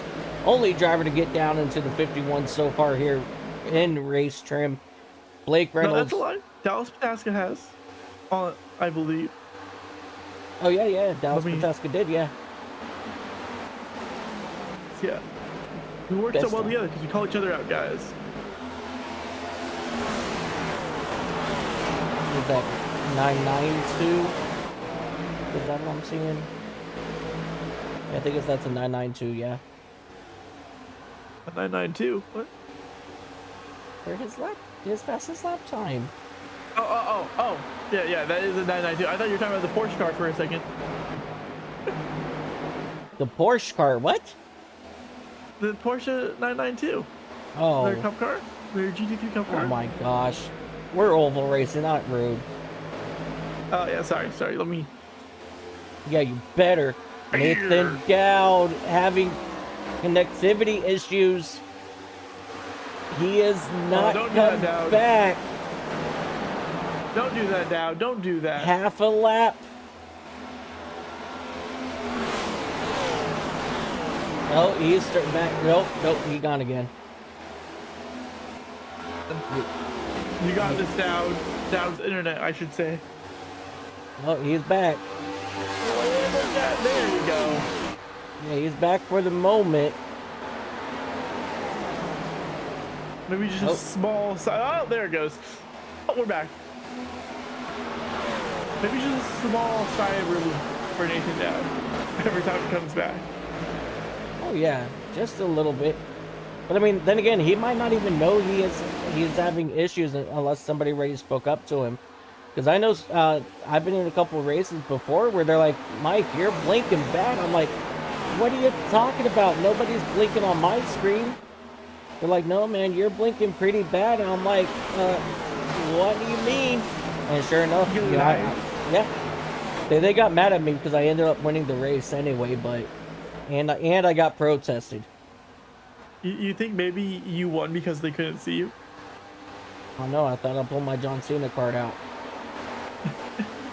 Maybe that's the strategy Nathan Dowd's having for. Maybe the I can't see you card is exactly what Nathan Dowd needs. Oh yeah, turning off the headlights, dare I say, on the mountain. But yeah, so long story short, I was blinking, but I didn't know that I was because nobody else was blinking for me. Like, I know, like, back in the day when I was on really crappy internet, people would blink in and out for me. So then I know I would be the one actually blinking, not them.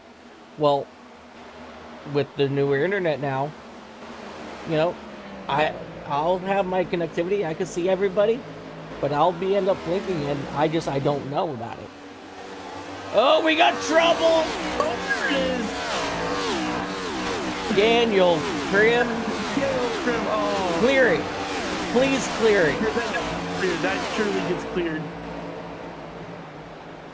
I'm gonna take a guess. No, he's gonna go ahead and come on down pit road. And serve it. Oh, that would totally get cleared.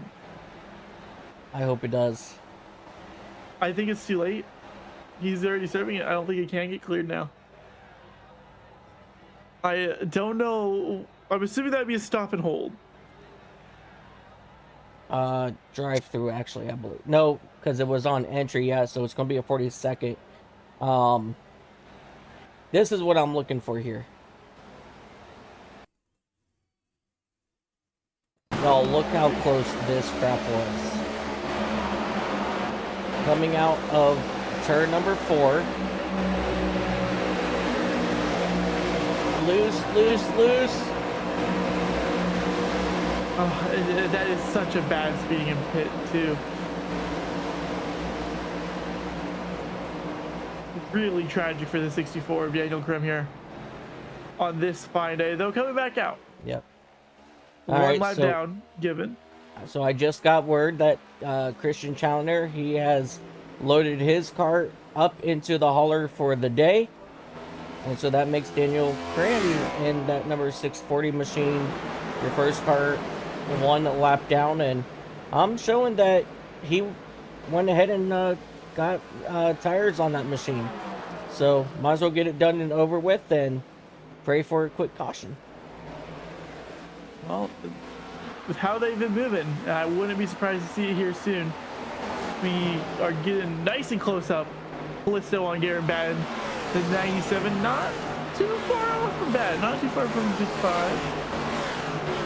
Taking a few whiffs of that exhaust, if you will. Oh yeah. Make sure it's okay. Kind of like a dog. Man, have you ever been to a NASCAR race?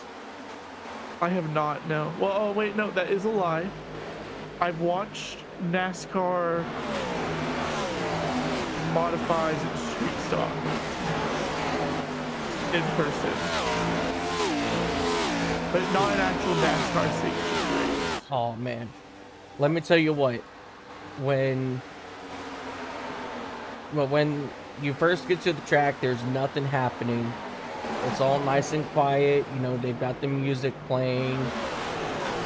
And then the first couple cars fire up for the first time on pit road, you know, to come out for practice or whatever. That smell of the fuel exhaust, oh my God, it is one, oh, it's an amazing smell.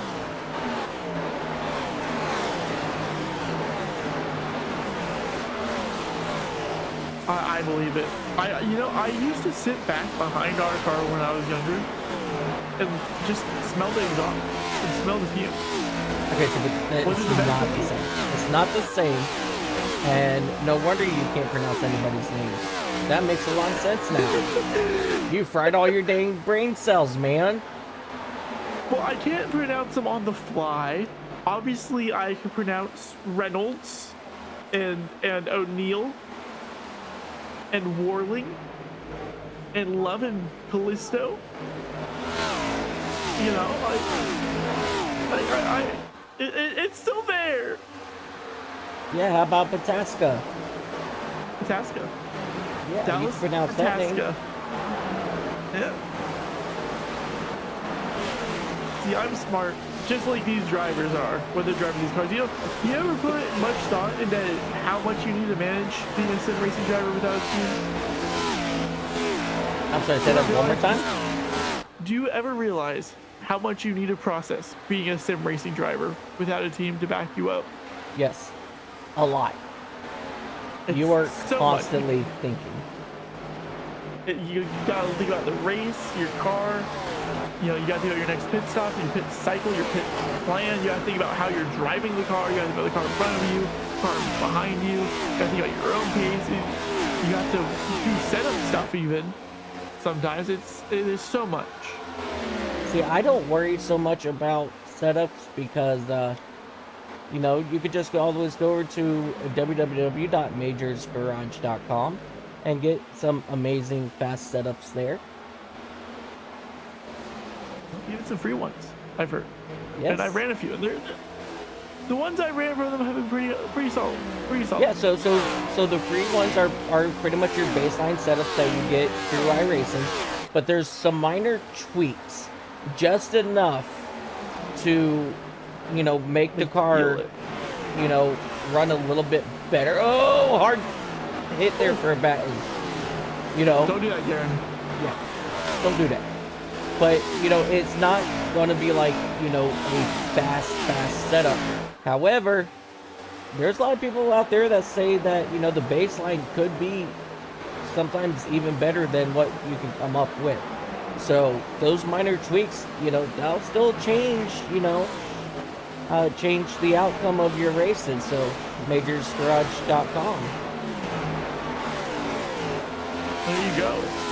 You know, for me, it made the LMP3 drivable when I was first learning it. Blocked up every corner until I put the major set on for that weekend. It actually worked for me. That's awesome.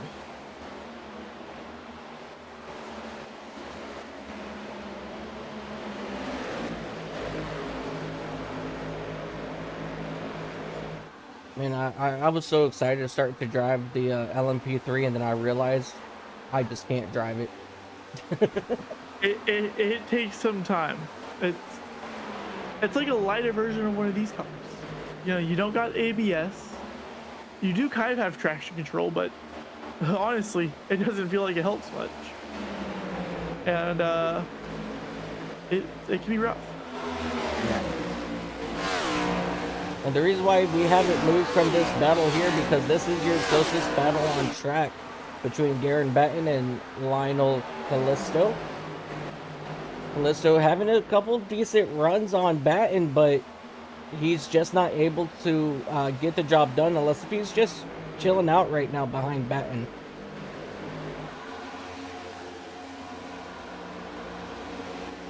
Let's see. Everybody came down pretty much back on lap 80 except Hutchins.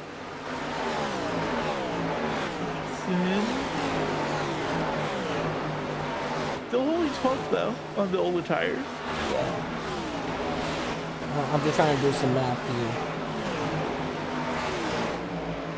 Yeah, so Mike map it away. they can do it on one more stop. If, and only if, there is no more cautions, and they can make it to at least lap 41.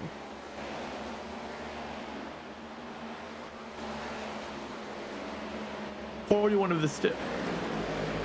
Yes. 41 of the set, yeah. That's what I mean. Let's see. So, if they can get to lap 120-ish, 121, they'll be golden. Well, It's gonna be the question, and we're gonna find the answer. And about, not for me to math.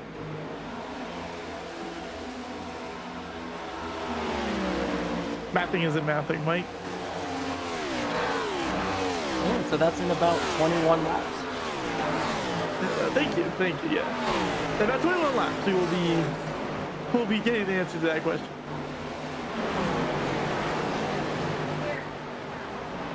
Looks like Joseph Wallet's having a little bit of issues back here in that 114 machine. He's dropped a couple of spots. Joseph Holman, he's still moving up through the field in that 116 machine. He's up 13 spots, and he's now looking for more. Yeah, a bit of a double side-by-side here. And a couple rows. 116 looking for some more places here today. 520 making up some. Oh, that was Lane smooth. Clinchlow saying, "Excuse me, I am coming through, people." Making the moves. It, Yeah, going back 3 wide usually get here. done. Okay, this is 3 wide through with teammates here. I don't know how smart that was. A little questionable, but it's gone well for them. Holman bounced off the outside wall. Wallet almost got to the outside wall, and here comes Clinchlow now, trying to make a run. While Abate in that 09 machine, he's moved himself back up to the 18th spot as he's working around Wallet now. These lurkers are lurking around other cars that are also lurking around even more cars.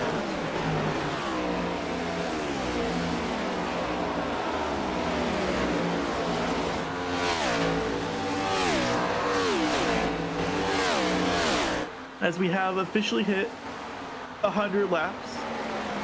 About a lap ago now. 100 laps, Zach. They're working on 101. You know, 100 laps in the book. 100 laps is a big milestone. You know, how anything that stood out to you so far, Mike, throughout this race? Quite a few things have actually stood out to me a lot. And I was actually going to jump and touch up on one right before you mentioned getting past lap 100 as Abate almost self-cleared himself on Lynn there. One thing that's really stood out to me the absolute most is this driver right here, the 555 of Blake Reynolds. He has come out with a vengeance here. He's led 93 of the 101 laps that have, that we have ran so far. And a lot of them is, well, one, pit stops, and then cars staying out under cautions. But he's practically, he's clinched, leading the most laps today. He stands out to me the most because, man, he's absolutely on fire. Austin O'Neill, he's usually one of those drivers that's, leading this. He's usually not the one being the chaser. And so, he is running seconds. It's still going to be a good point stay for Austin. But it's one of those, like, come on now. Why can't I get this thing moving? But other than that, not much really has stood out. Except the amazing racing that we have been seeing all race long. That's what I was going to say. The thing that stood out to me the most is the fact that we've had fairly little amount of the C words. And I think we only have 3 of them. Yeah, and it's kept everything close. And look at this. We are all still fairly close together, as we do have drivers coming into the pits slowly but surely. Just a few drivers deciding they won't be able to make it, mainly Wallet and Hutchison. Yep. For now, at least. see if that changes anytime now.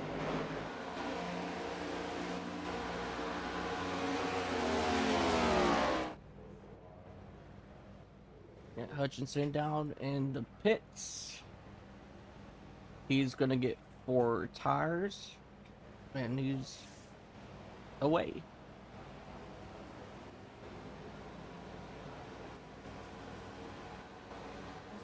Still, I feel it's a little bit early here for some of these drivers. So Jason Wallet in the 114.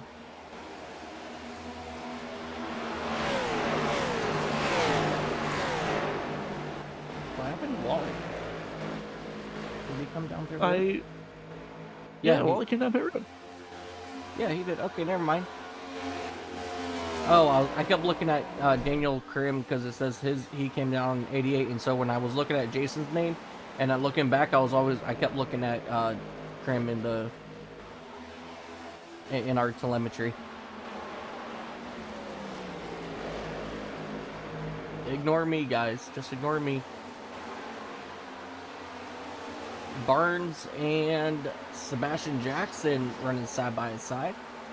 This here is for that 24th spot.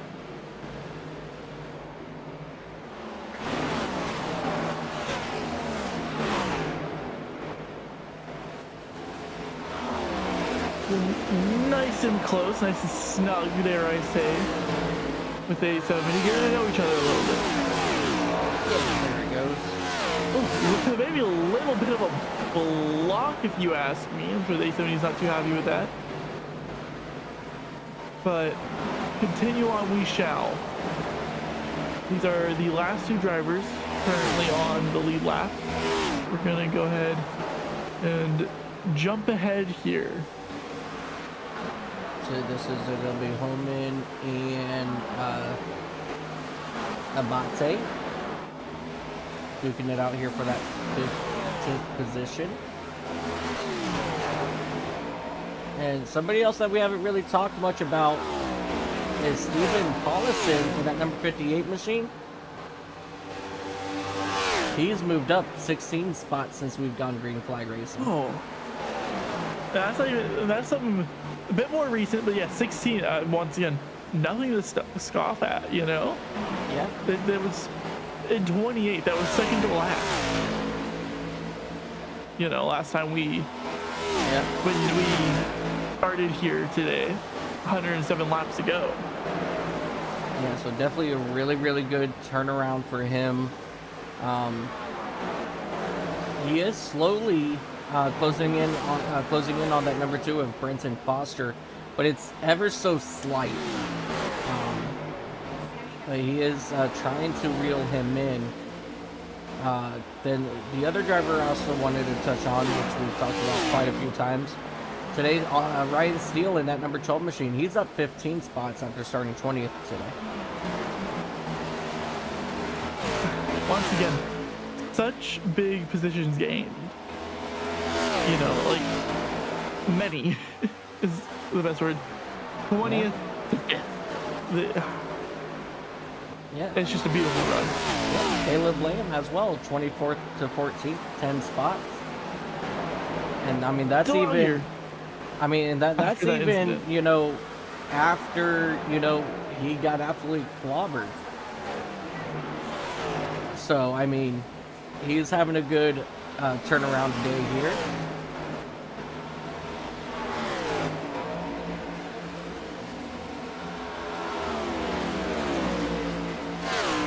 Darren Batten in that 55 machine, he's kind of stalled himself in that 8th position after running in the top 3 majority of the race. So he's kind of stalled himself back here with Derek Love and Lionel Callisto in the 87 and 97 respectively. So definitely tough break there for Garen, you know, currently sitting in the 8th position.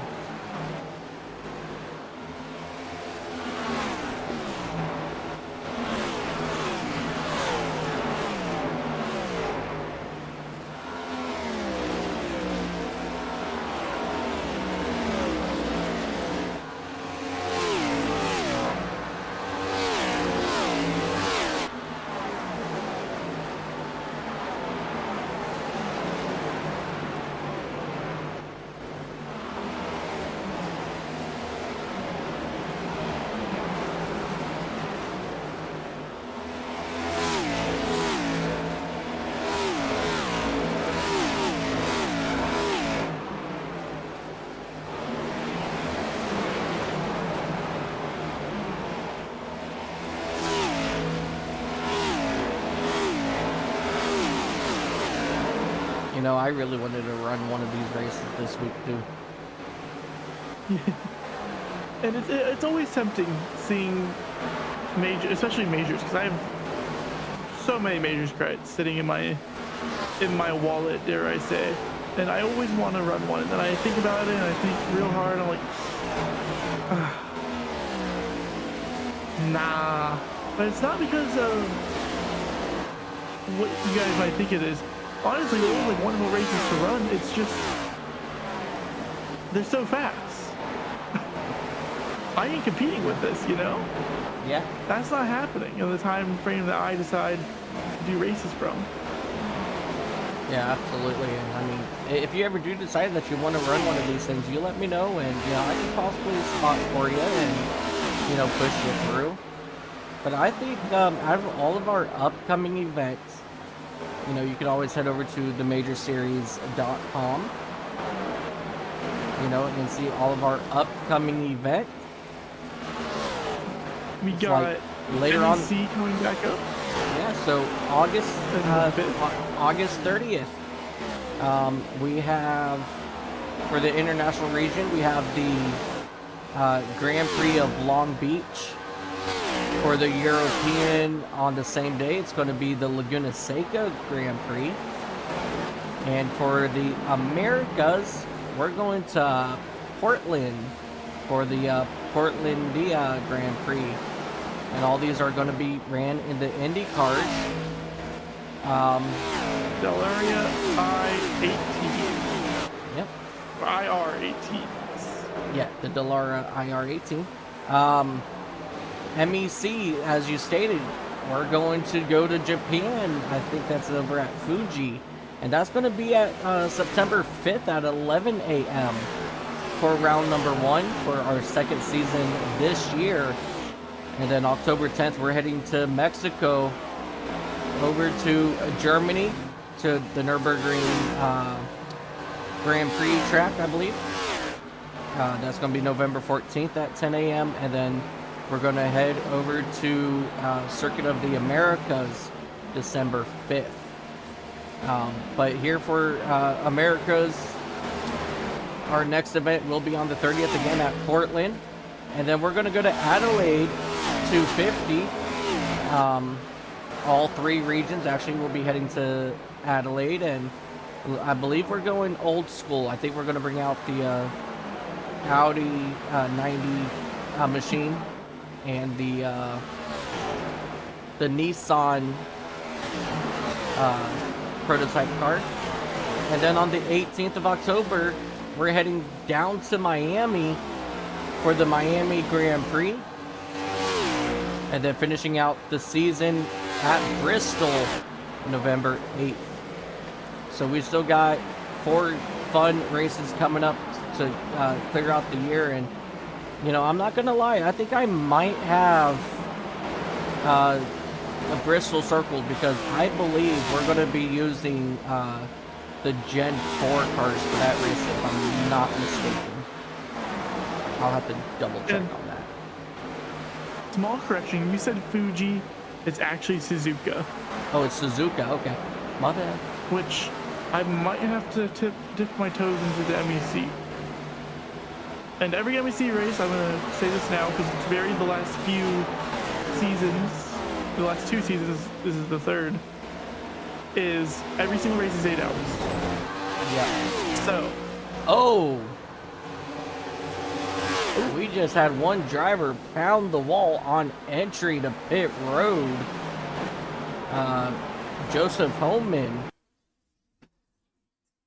Having some small issues. Let's see what might have happened here. Being investigators, getting a little loose. Doink. Trying not. Ooh. And it is able to slow down enough for us, so you have to wonder, was that a planned pit stop? Or did that go wrong? I'm gonna have to guess it went wrong based on the wiggles. But it's gonna turn into a good thing potentially.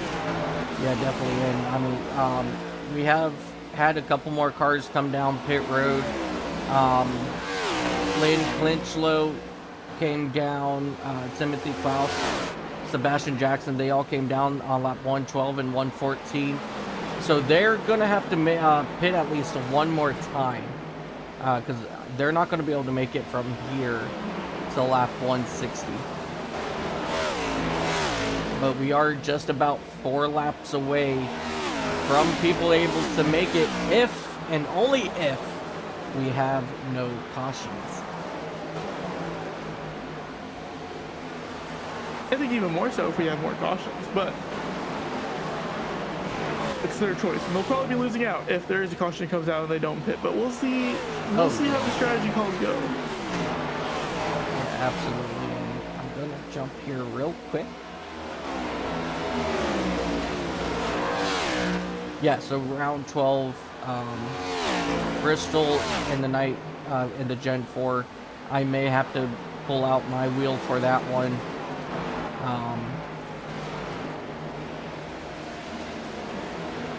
The Formula M. I'll be sitting nice and comfy up here in Bristol. Yeah.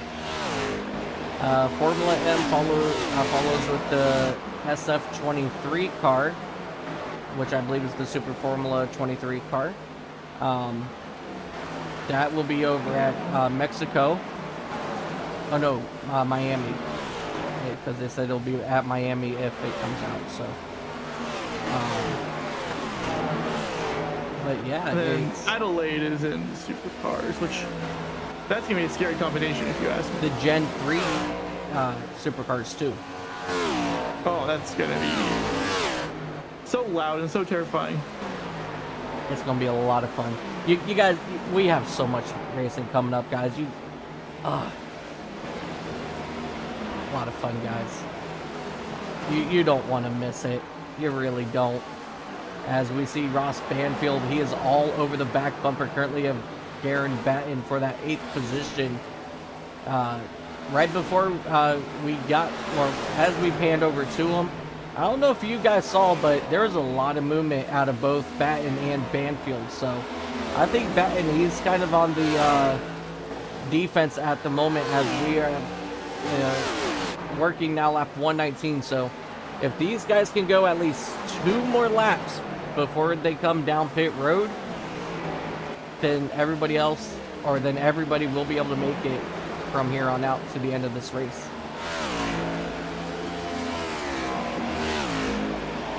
Yeah, but the question is, are they going to do that? And is it actually going to happen properly? And that's what we'll have to find out. Yeah, absolutely. And, we'll be finding out in, give it just a moment. Just a moment. Wait, just a moment. And 1 lap time. There we go. Had to let Reynolds cross the line. All right, that's fair. That's fair. I'll give that to you. But right there, that's your separation from your top 3. Pretty much 1 second back to O'Neal, and then 1 second back from O'Neal is Pataska in that number 25. So we've got the 555, the 5, and the 25. 1, 2, 3. And then you got Nathan Dowd in the 07 in 4th, and then Ryan Steele 5th. These guys need to go at least 1 more lap. And, on this order, I think O'Neal and Pataska need to switch. That way it's the 555, the 25, and then the 5. Oh, Pataska coming down. Nathan Dowd, he's coming down. Nathan Dowd hit with speeding on pit road.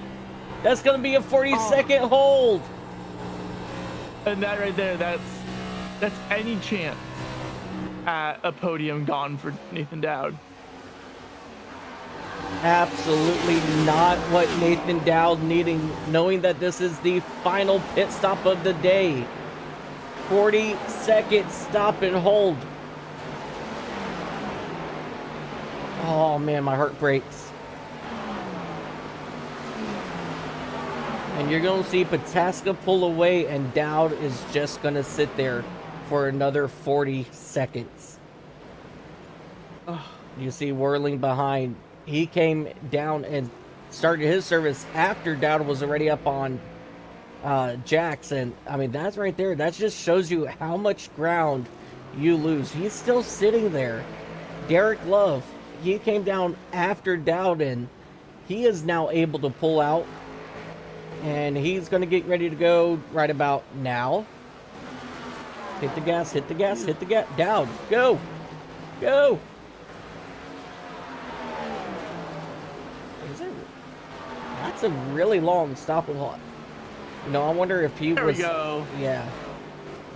There he got goes. lapped while in the pit lane. Unlapping himself, but lapped while in the pit lane. It's just, Yeah. it's So just Blake, rough. yep, Blake Reynolds. Ross Banfield hit with the black flag. Speeding on pit road for the 777.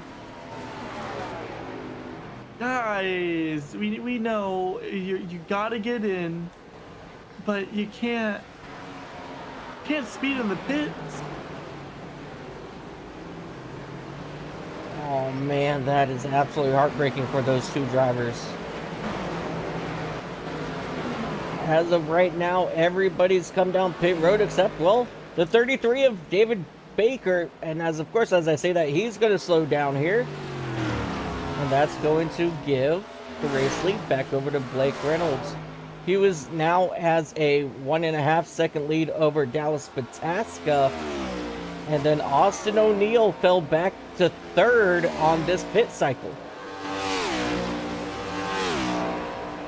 There we go. Hey, there's the switch I wanted. So now you Yeah. have 3, 2, 1. Boom. Or even better, we could put We need to get O'Neill in Garen first up. and put No, Reynolds in third. no, we need to get Garen into second. Pataska out of there, so it'll be the 555, the 555, then the 5. Oh wait, you're so right. You are so right, my good sir.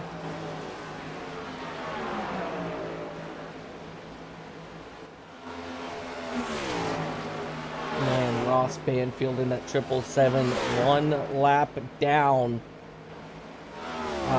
In that 26th position now. Hoping for that black flag. Yeah. Nathan Dowd. Or, in sorry, that yellow. oh- Why did I say black? We know what you mean. The 07 of Nathan Dowd. Right now he's still on the same, on the lead lap. But he's definitely further back in the field. Currently 42 seconds. And these guys are running about 52 seconds. Yeah, so he's 10 seconds in front of Blake Reynolds, who's currently your race leader.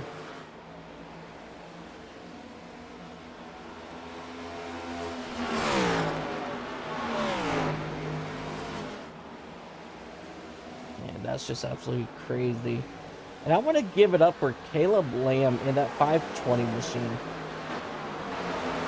Earlier on, You know, he was spun out, fell to the back, and here In the he wall. is.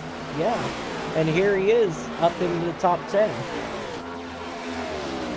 and now I'm not on the greatest terms with the team we were both from, but I will say everyone that's came from that team that I know is a persistent driver, and that's what we've seen in Caleb Lamb so far today. Is persistence, and you know what? Climbing back up into the top 10 in the last pit stop. We'll see. We'll see if it holds, but I'm sure it will.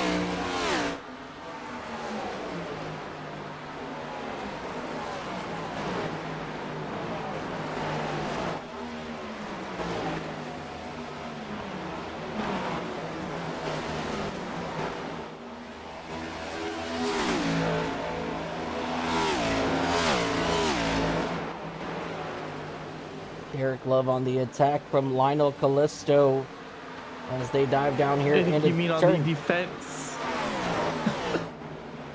from Lionel Callisto. Oh, yeah. That one. But very similar cars, so I can see the mix-up.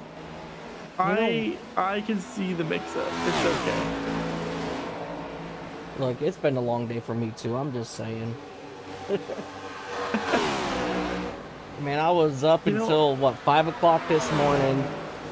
Fell asleep, got up at 10.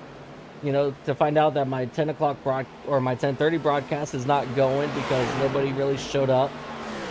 And so I fell back asleep for another hour, and yeah, it's been long as wow. As Callisto gets into the outside wall there on exit turn 2. Don't worry, I feel it. I had to wake up earlier than I ever do. I woke up at 7:30 this morning. Given I fell asleep at like 11 or 12, as in midnight, but 7:30 is early for me, okay? Oh, you got like 12 hours or 7 hours of sleep. I'm jealous. Yeah. Just do me a favor, don't get old. Unfortunately unavoidable. But yeah, facts. unlike this attack, though, from Lionel Callisto, nice and smooth on the inside of one. Yep. Nice and quick, and you know, it always feels good pulling one of those off. Yeah, and Derek Love, you know, you asked that question earlier about, you know, if you want to give up that position before you get to the corner. Well, right there, that shows why you do when you get into that kind of situation, because Derek Love, he lost a half a second to Callisto on the exit of turn 2 because he just didn't stay, you know, because he was on that outside lane. So that right there just shows how much time you can really lose, you know, when you don't give up the position quick enough, or if it's too late to give it up.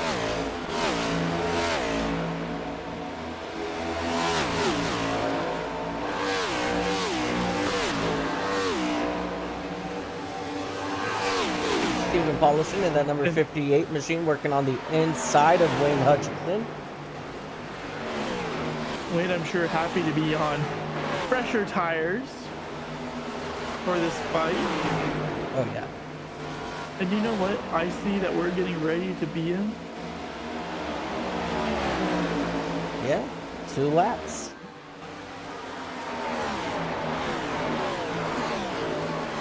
$30 more laps. No. In the Brickyard. No. What? No, we got 31 laps. We're still working lap 130. We just started with lap 130. We haven't completed lap 130, so we still have 30 plus 1 lap. For the number, it's 30. It's No. 30 more laps. Yeah. No, it's 30 more laps to lap 160. Now it's 30 and a half laps remaining here. Okay. Because they have completed. I'll let you do it. I'll let you call it, my good sir. Because we have completed 129.85 laps. So when Blake Reynolds crosses the start-finish line about now, 30 laps left. Okay. Whatever, Mike. Look, the telemetry doesn't lie. Sometimes. Unless you're lying. Or, As the wait, telemetry. I'm not a lion. Wait, how you sit in the pits. Here on the 30 laps left to go. Bit of a late pit stop, pit off cycle.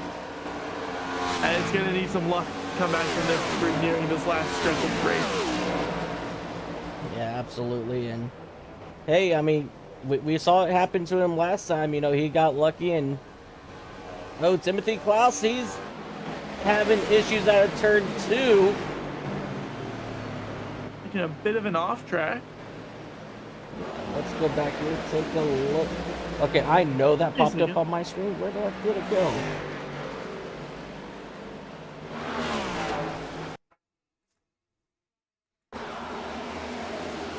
See what we got here. Oh! Oh, the 370 just. Oh! Wow. That was actually the booting Timothy 870 Yeah, that was actually the Oh, the 870 of Sebastian Jackson. That's not going to surprise me if that is a call for a protest there. Let's ride on board here with Jackson.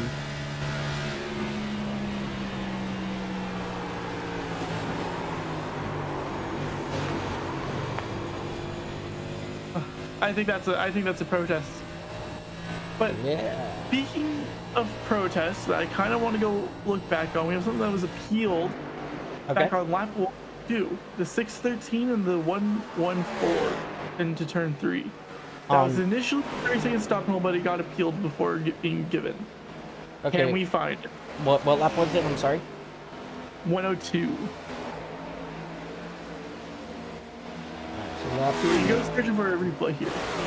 So lap 102. There's lap 80. Was the 613 and the 114. Alright, 102. The 114 with Jason 3. Wallet. Yes, into turn 3. And I just want to see what they gave a 30-second stop and hold to here. Alright, and so I'm sorry. What was the first number? 114 and what? 613. Be Robert Love.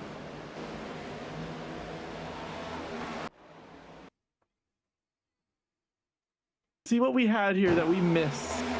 Yeah, so we got It's looking at the 114 right there. 613. Oh. Oh, a little something we missed. A bit of a just no space down there. 114. Yeah. And the 613 almost got a 30-second stop and hold, but has appealed it. So there was no stop and hold serve. I will have to. Yeah, that one's gonna have to be on Wallet. For me too, yeah. No, you can't just come down to the car and think it's gonna be okay. Right. You know, there's someone occupying that space. If I try to shove my hand in my desk, it's not happening. There's something there. I can't just put it through. Well, I could, but not while keeping everything intact. You know what I mean. Right. Not safely. Well, definitely keep us up to date if you hear anything on that. Yeah, it sounds like it's going to be a post race. And the 870 is getting protested for that incident that we saw. I'll update you when we get that too.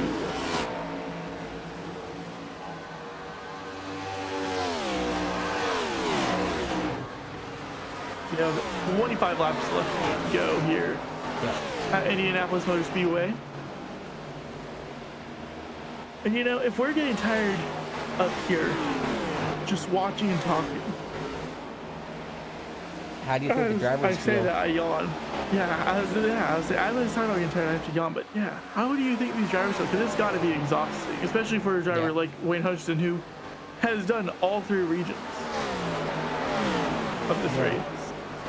And I mean, despite him right now being 1 lap down, I believe he completed all 400 miles the first 2. Correct me if I'm wrong. As far as I'm aware, indeed. I just want to touch up here on Nathan Dowd in the 07 after getting caught speeding on pit road. He's made his way up into 20th, so he was back around 25th, I believe, was after getting that penalty. He's already made himself up into the top 20, and he's looking to get around David Baker now in that number 33 as he makes a move around him. Baker going to go ahead and let him by so he can hit that apex. So that's going to put Nathan up in 19th. Ross Banfield not having as much luck in that 777 machine. Still hanging out back in that 25th position. He was able to get it past Hutchinson due to the fact that he came down pit road. But right now, Ross has not been able to gain on anybody since coming back out on track.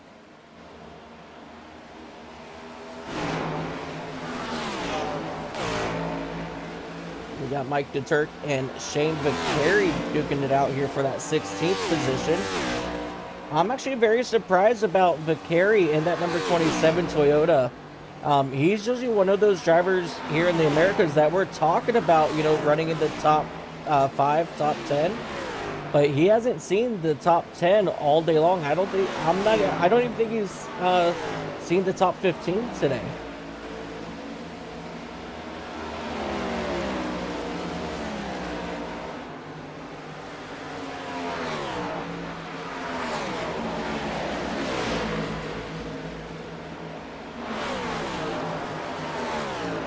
We're still waiting for. It wasn't the penalty. We're still waiting on the decision for the penalty with the 870 as we're going to go into replay. Looking here with 33 in the 870. What do we got? Down into the turn. Up.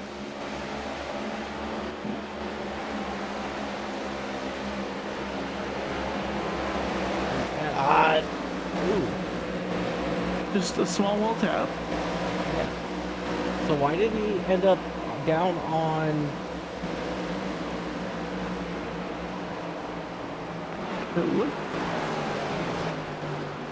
Okay, here it is. Right? No. What? Because when we just came to it, when I came to him, he was down on the inside. I don't want to do this, but we're going to do it because I'm curious now. Sorry, Mike. Sorry, Garen. You guys can kill me later for it. But I feel like... I love you, Mike. I love you, Garen. Yeah, right? Here it is right here. Okay, so I didn't go back far enough. This is what I saw. I'll just get it nice and loose. Yeah. Over to your turn there, yeah. So that's what I saw. That's what I want to go back and take a look at. But right now, this here's still your closest battle on track between Mike DeTurk and Shane Vicari.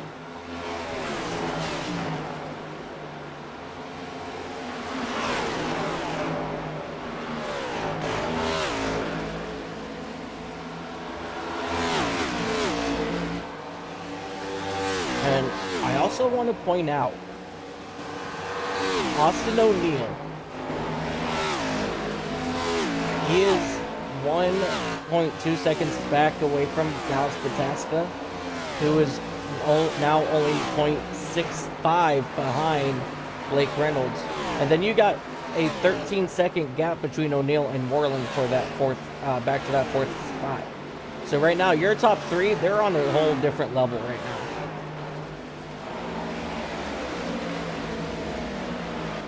You know, we're looking for some good action on these last 19 laps.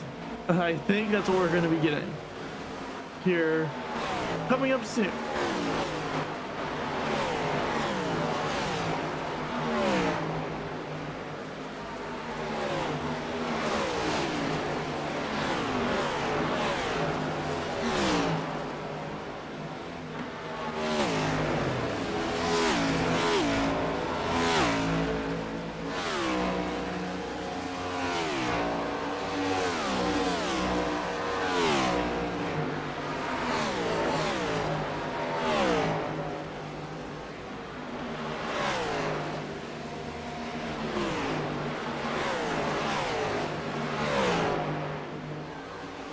Clinch low. All over the back bumper of Coleman now for that 14th spot.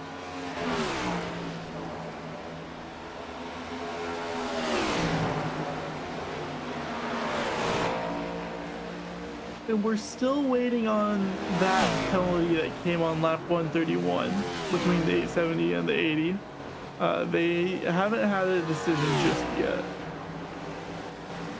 Looks like they're giving it some good thought. Yeah. But who knows? knows? Maybe they're busy with the split too. You Yeah, never that's know. true. But the 870, he did come back down pit road just a moment ago. It does look like he did stop in his box for tires, so but right now he's back in that 27th position at the moment.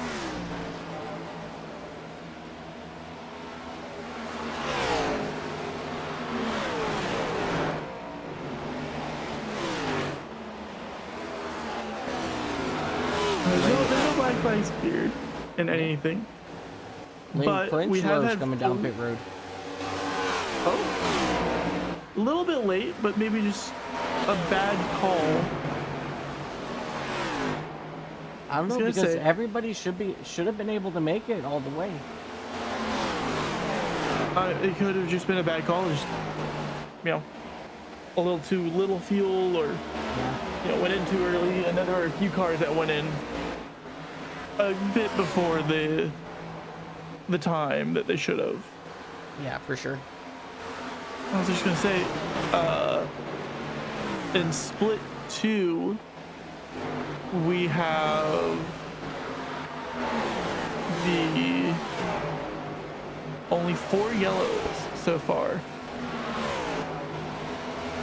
3 of them being self spins, or 2 of them being self spins, 1 being contact with a teammate. That's something. That is something.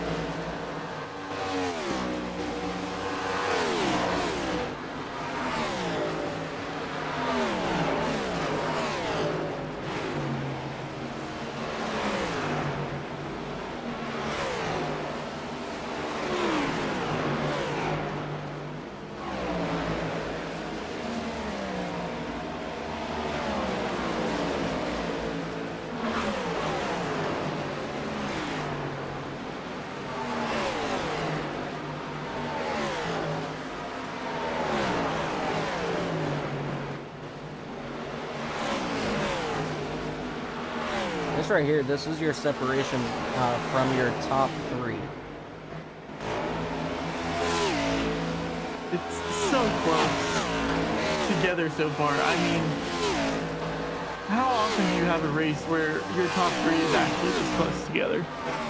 Coming up with 14 laps left to go. I mean, obviously in a non-restrictor plate race, not often. And it's pretty much equal between, distance between Reynolds to Pataska and Pataska back to O'Neill. They're sitting at 0.45, 0.42 at the moment. Now they're both 0.4. So things are starting to get good. once again, as if this whole race hasn't been good, though, you say that. Well, yeah, I mean, the battle here for the top spot. Right now, for all we know, they could have just been, cruising and just letting the laps tick away. But, not only that, but they're also coming up on lap down cars as well. So this is going to change things here for your leaders, depending on how well they can get around the lap traffic. And I believe they're coming up on David Baker. That looks right.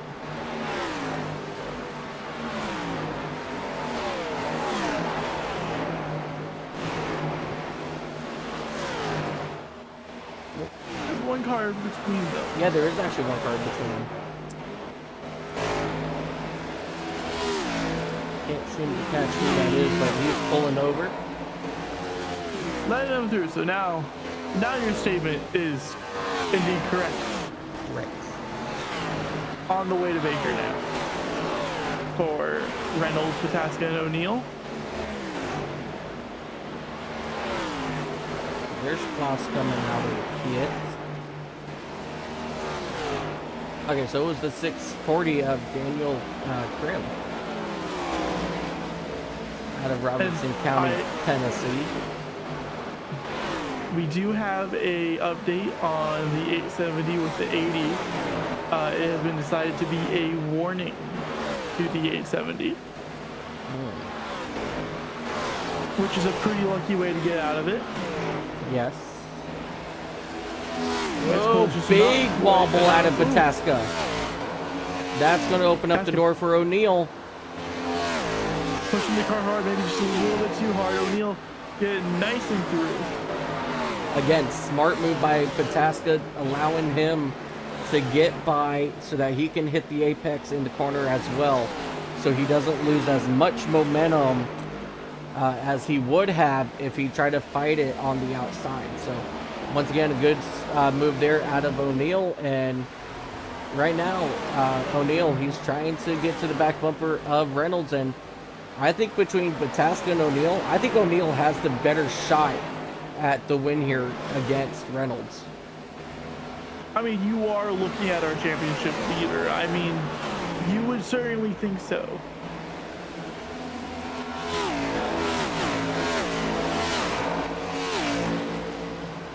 But we're going to find out as we hit 10 laps left to go here in the Major Series Brickyard 400 for the Americas region.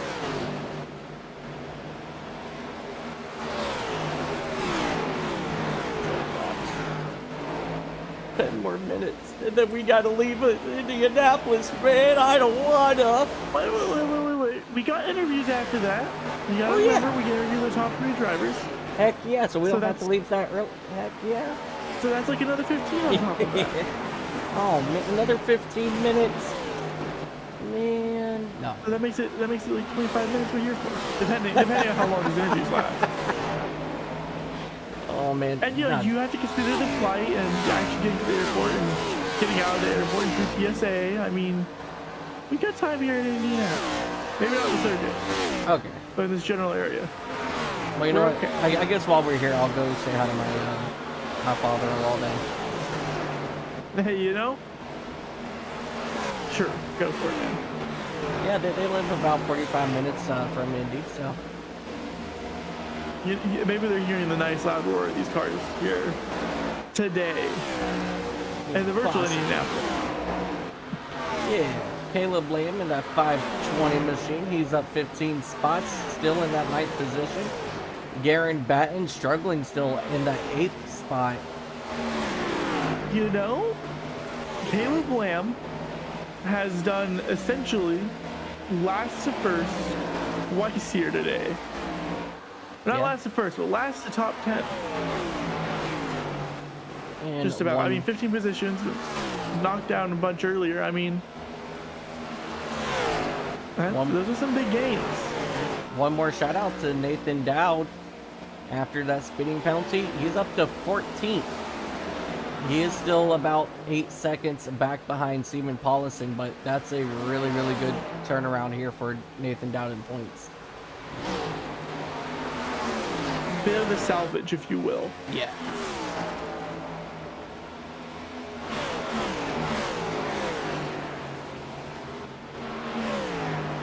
If the race up front gets a little bit tighter, we'll go back up to your top 3, but right now we're looking at Garen Batten, Derek Love, and Caleb Lamb duking it out here for that 7th position.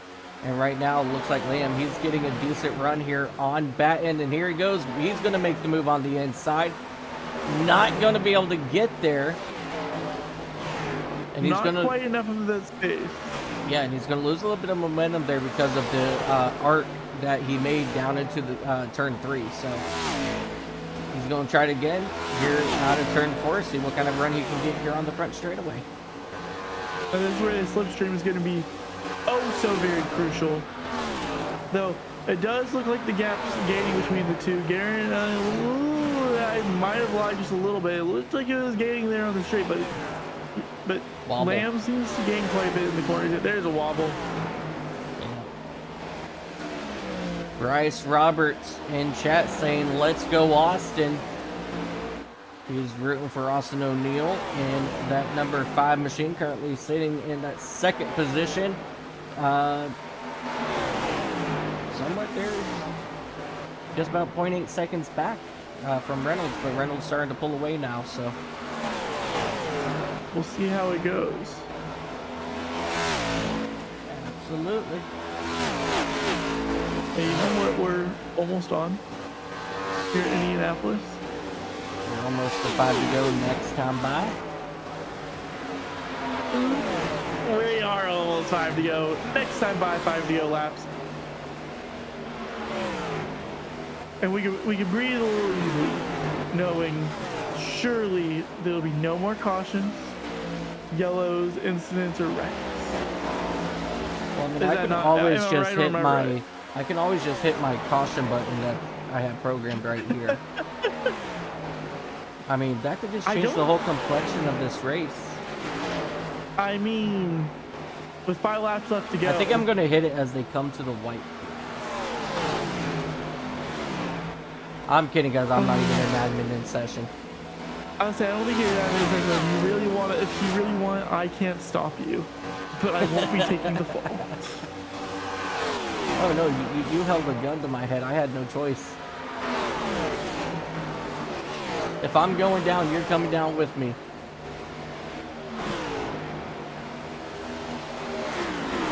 So Andy Banfield coming in, 66, coming into the pits, serving one last pit stop.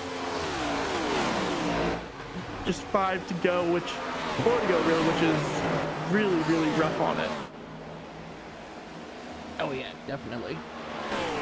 And even though you were already in the back of the field, that has to hurt even more, just knowing that yeah, not quite there.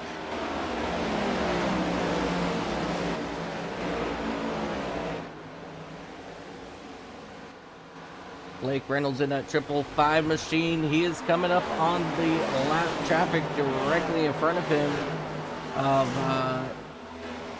Shane Vicari, Brian Barnes, Mike DeTurk, Nathan Dowd, all directly in front of him. Slight contact there for, I believe that was Vicari out of turn 4. And here's where it's going to get interesting. We have Reynolds going to have into lap traffic, trying to gain on O'Neal. About a second separates them, give or take. But how much is this traffic actually going to slow up Reynolds? Because, well, you know, in my experience, from what I've seen, oval drivers don't really know how to handle traffic. So it definitely complicates it a bit more than I feel like turn left here. You know what I'm saying. You know Oh, yeah. what I'm saying. Yeah, it definitely is a whole nother set of skills as a race leader to get around, you know, these lap cars, because, you know, ultimately the rule is, you know, with you being the fast car, you got to get yourself around the lap cars safely. You know, and sometimes the lap cars will stay high and they'll just let you go on the inside, but then sometimes you just have some drivers that, well, you want to pass me, you got to do it the hard way. And they'll just sit there and ride the race line. But like you see here, you know, Vicari, he gave the outside, or he gave the inside to Reynolds. And now here comes O'Neal, you know, to the back bumper of Vicari. And, I'm sorry. I got ahead of myself.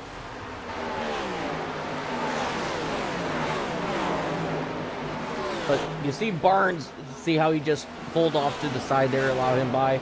And now Shane Vicari is directly in front of O'Neal.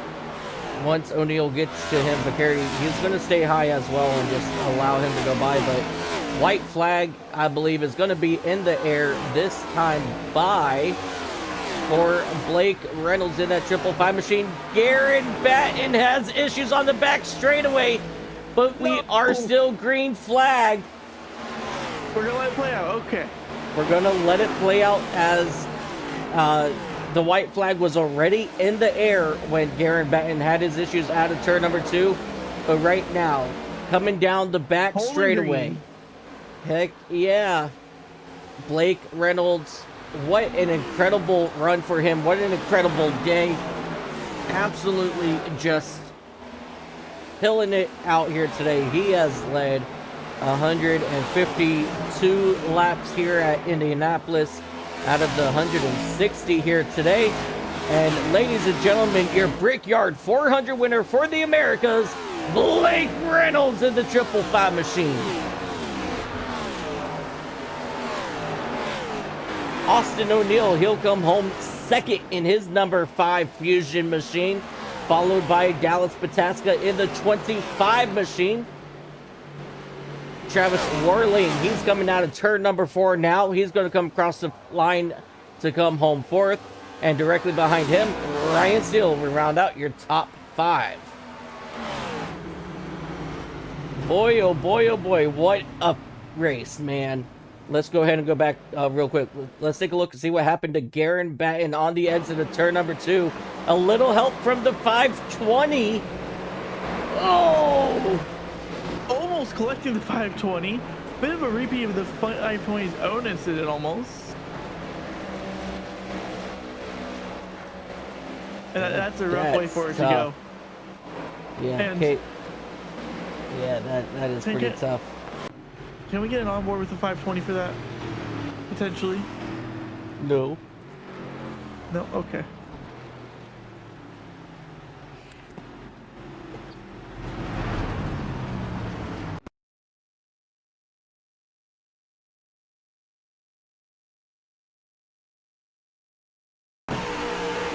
There we are. We are on board. See, I was curious if it might have been intentional. Because Caleb was being kind of held up as we are going to let Blake Reynolds do some celebration, some celebratory donuts, if you will. But I was curious if it was maybe slightly intentional, but I don't think so.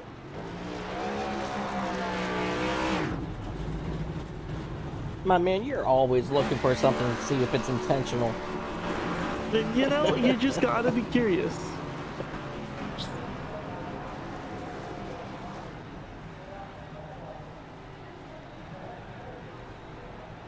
That's Brett Punkary in that 236 machine coming around. Blake Reynolds done with his celebratory burnout. Before we talk with our race winners, well, your podium, I should say. Top 3.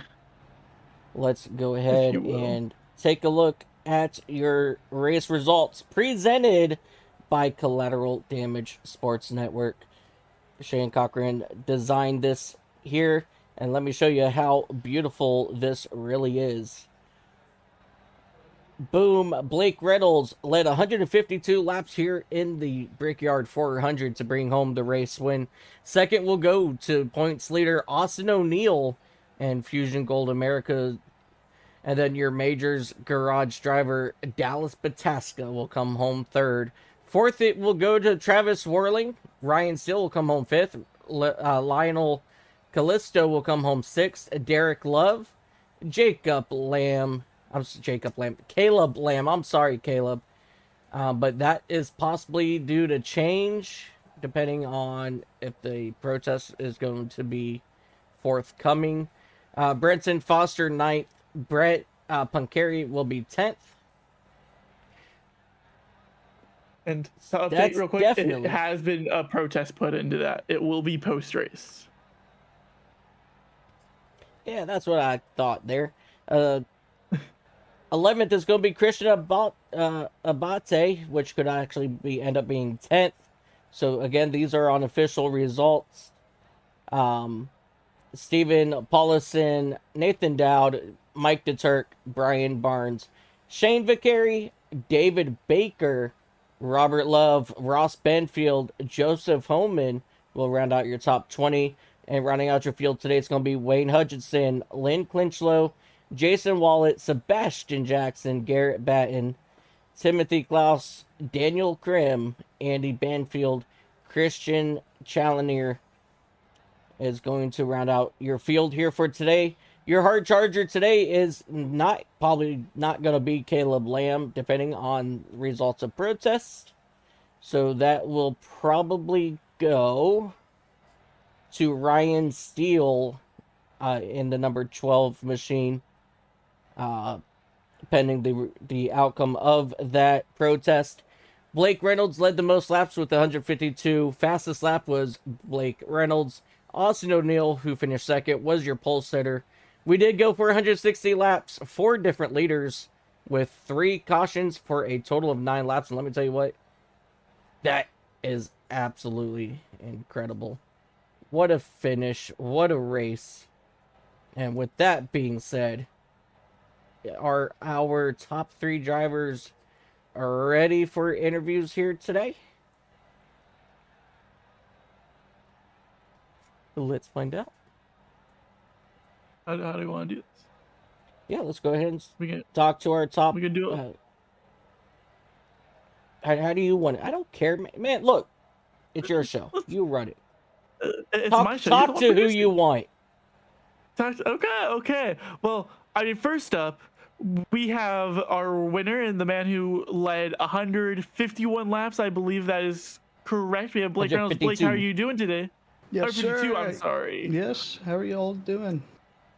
We're doing pretty good up here. How was it in the car?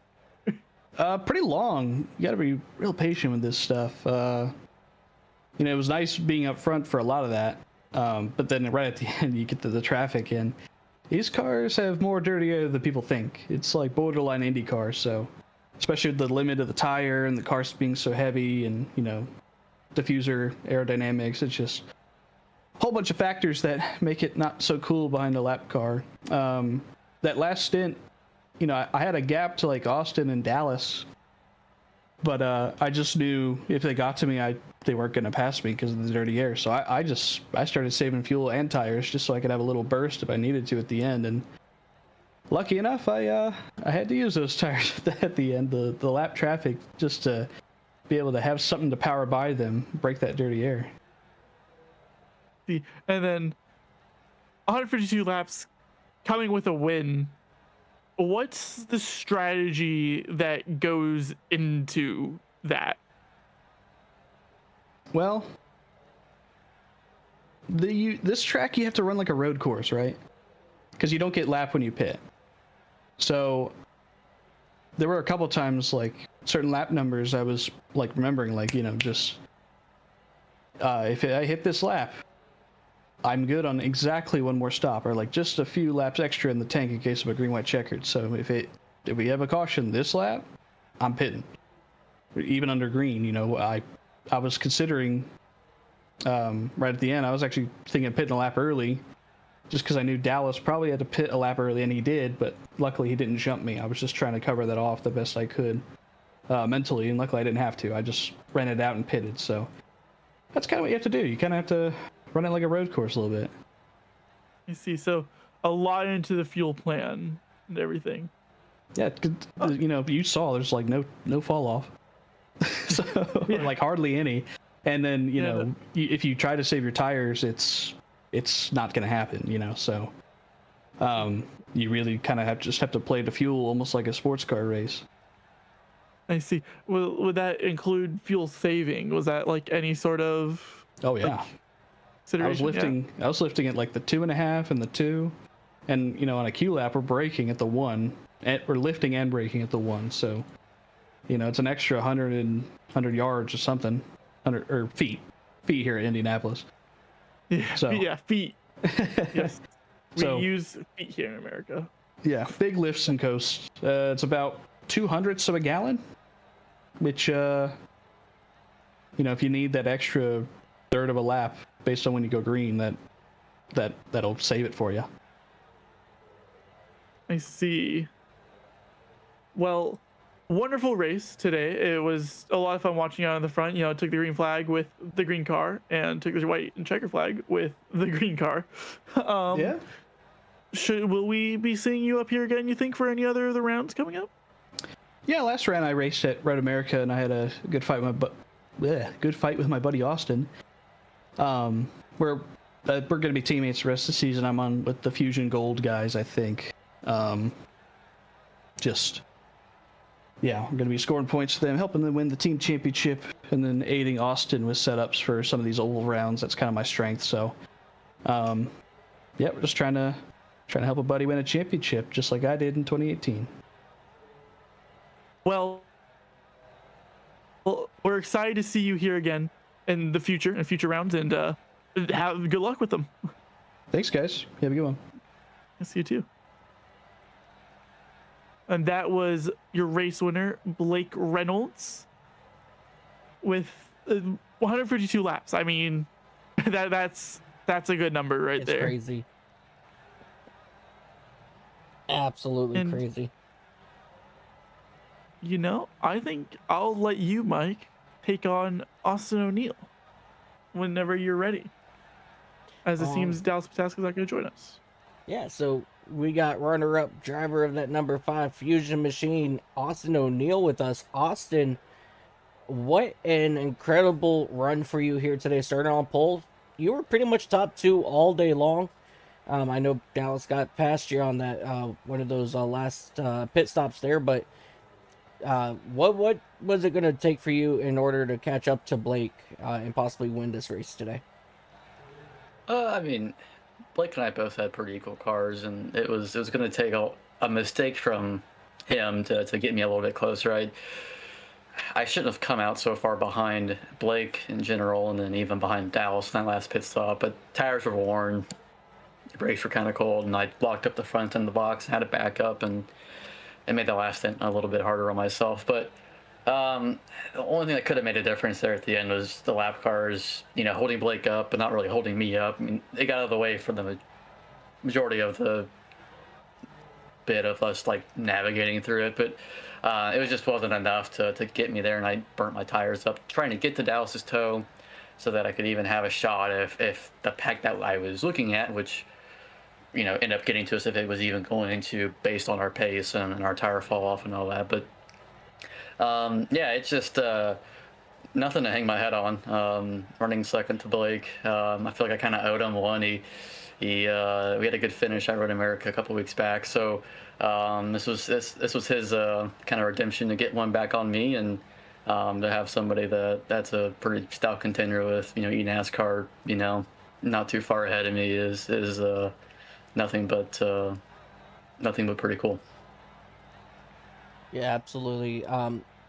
You are currently still the points leader here in the Americas, and our next race is up on August 30th at Portland, and the Dallara IR18 cars.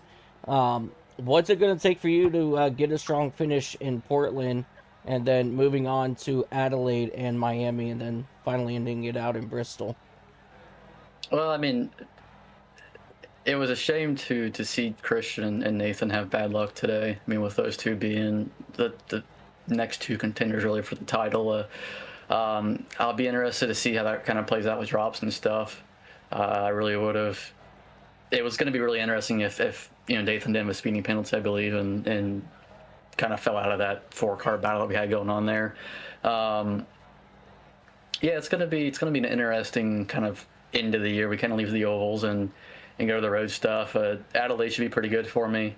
Had quite a few laps around Miami. I think Gabi finished with an oval. Kind of, if there's anything that I need to do last minute to make a bigger run points wise, it kind of plays my wheelhouse. But no, it's just practice will start tomorrow, and just try to maximize our efforts going into the next couple of races. Just maybe not my I guess discipline of choice, I guess, in a way, but if I can go out there and have a decent run top 5 or top 10 on a bad day, I should be in a decent enough spot that I go to some of my stronger suits with Adelaide in the final race to kind of maybe bring myself back up if I have a bad day, but just start grinding it out and see what happens here in a couple days. Absolutely, and I know that you absolutely just you start to practice as soon as these races end, so you're always looking forward to the next one. And man, Austin, just what an incredible run for you here today. Started on pole, coming home second. And before we let you go, is there anybody that you'd like to give a shout out to? Yeah, I want to thank at least Blake and Dallas for a good run. It was really fun racing with those two, and it's if you want to win one of these oval events, you typically have to beat one of those, and yeah, it was good to run with them, and glad to see them back participating full time. So Fusion as a whole, everybody but between all the regions put in quite a bit of work leading up to this event. So all our hard work started to kind of pay off there, which was nice. And Major's Garage, Shoot Speed Gloves, Sim Racing Stewards, Sim Science, MEC, Street Side Classics, all of our teammates, and yeah, it's been a fun group to race with, and season's starting to wind down. Kind of sad to see our races running out, but enjoying every bit of it, and yeah, we'll see what lays ahead next. Absolutely. Well, again, congratulations on your runner-up here, Austin, and we'll see you at the end of the month over in Portland. Yep, thank you guys. Ladies and gentlemen, that's going to be your runner-up driver of that number 5 Fusion Ford Mustang, Austin O'Neill. Blue, unfortunately, it is that time that we have to say goodbye to everybody for the evening. But before we go, do you have any final thoughts on today's race? I mean, it was long. There's no getting around that, but man, it was wonderful.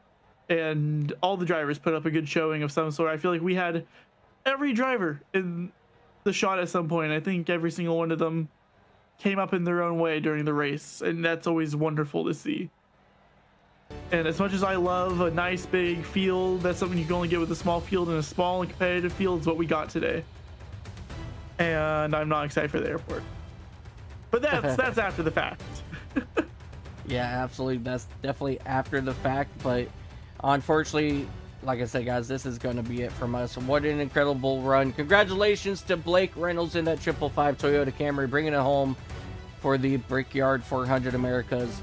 And then Austin O'Neill, Dallas Bataska will round out your top 3.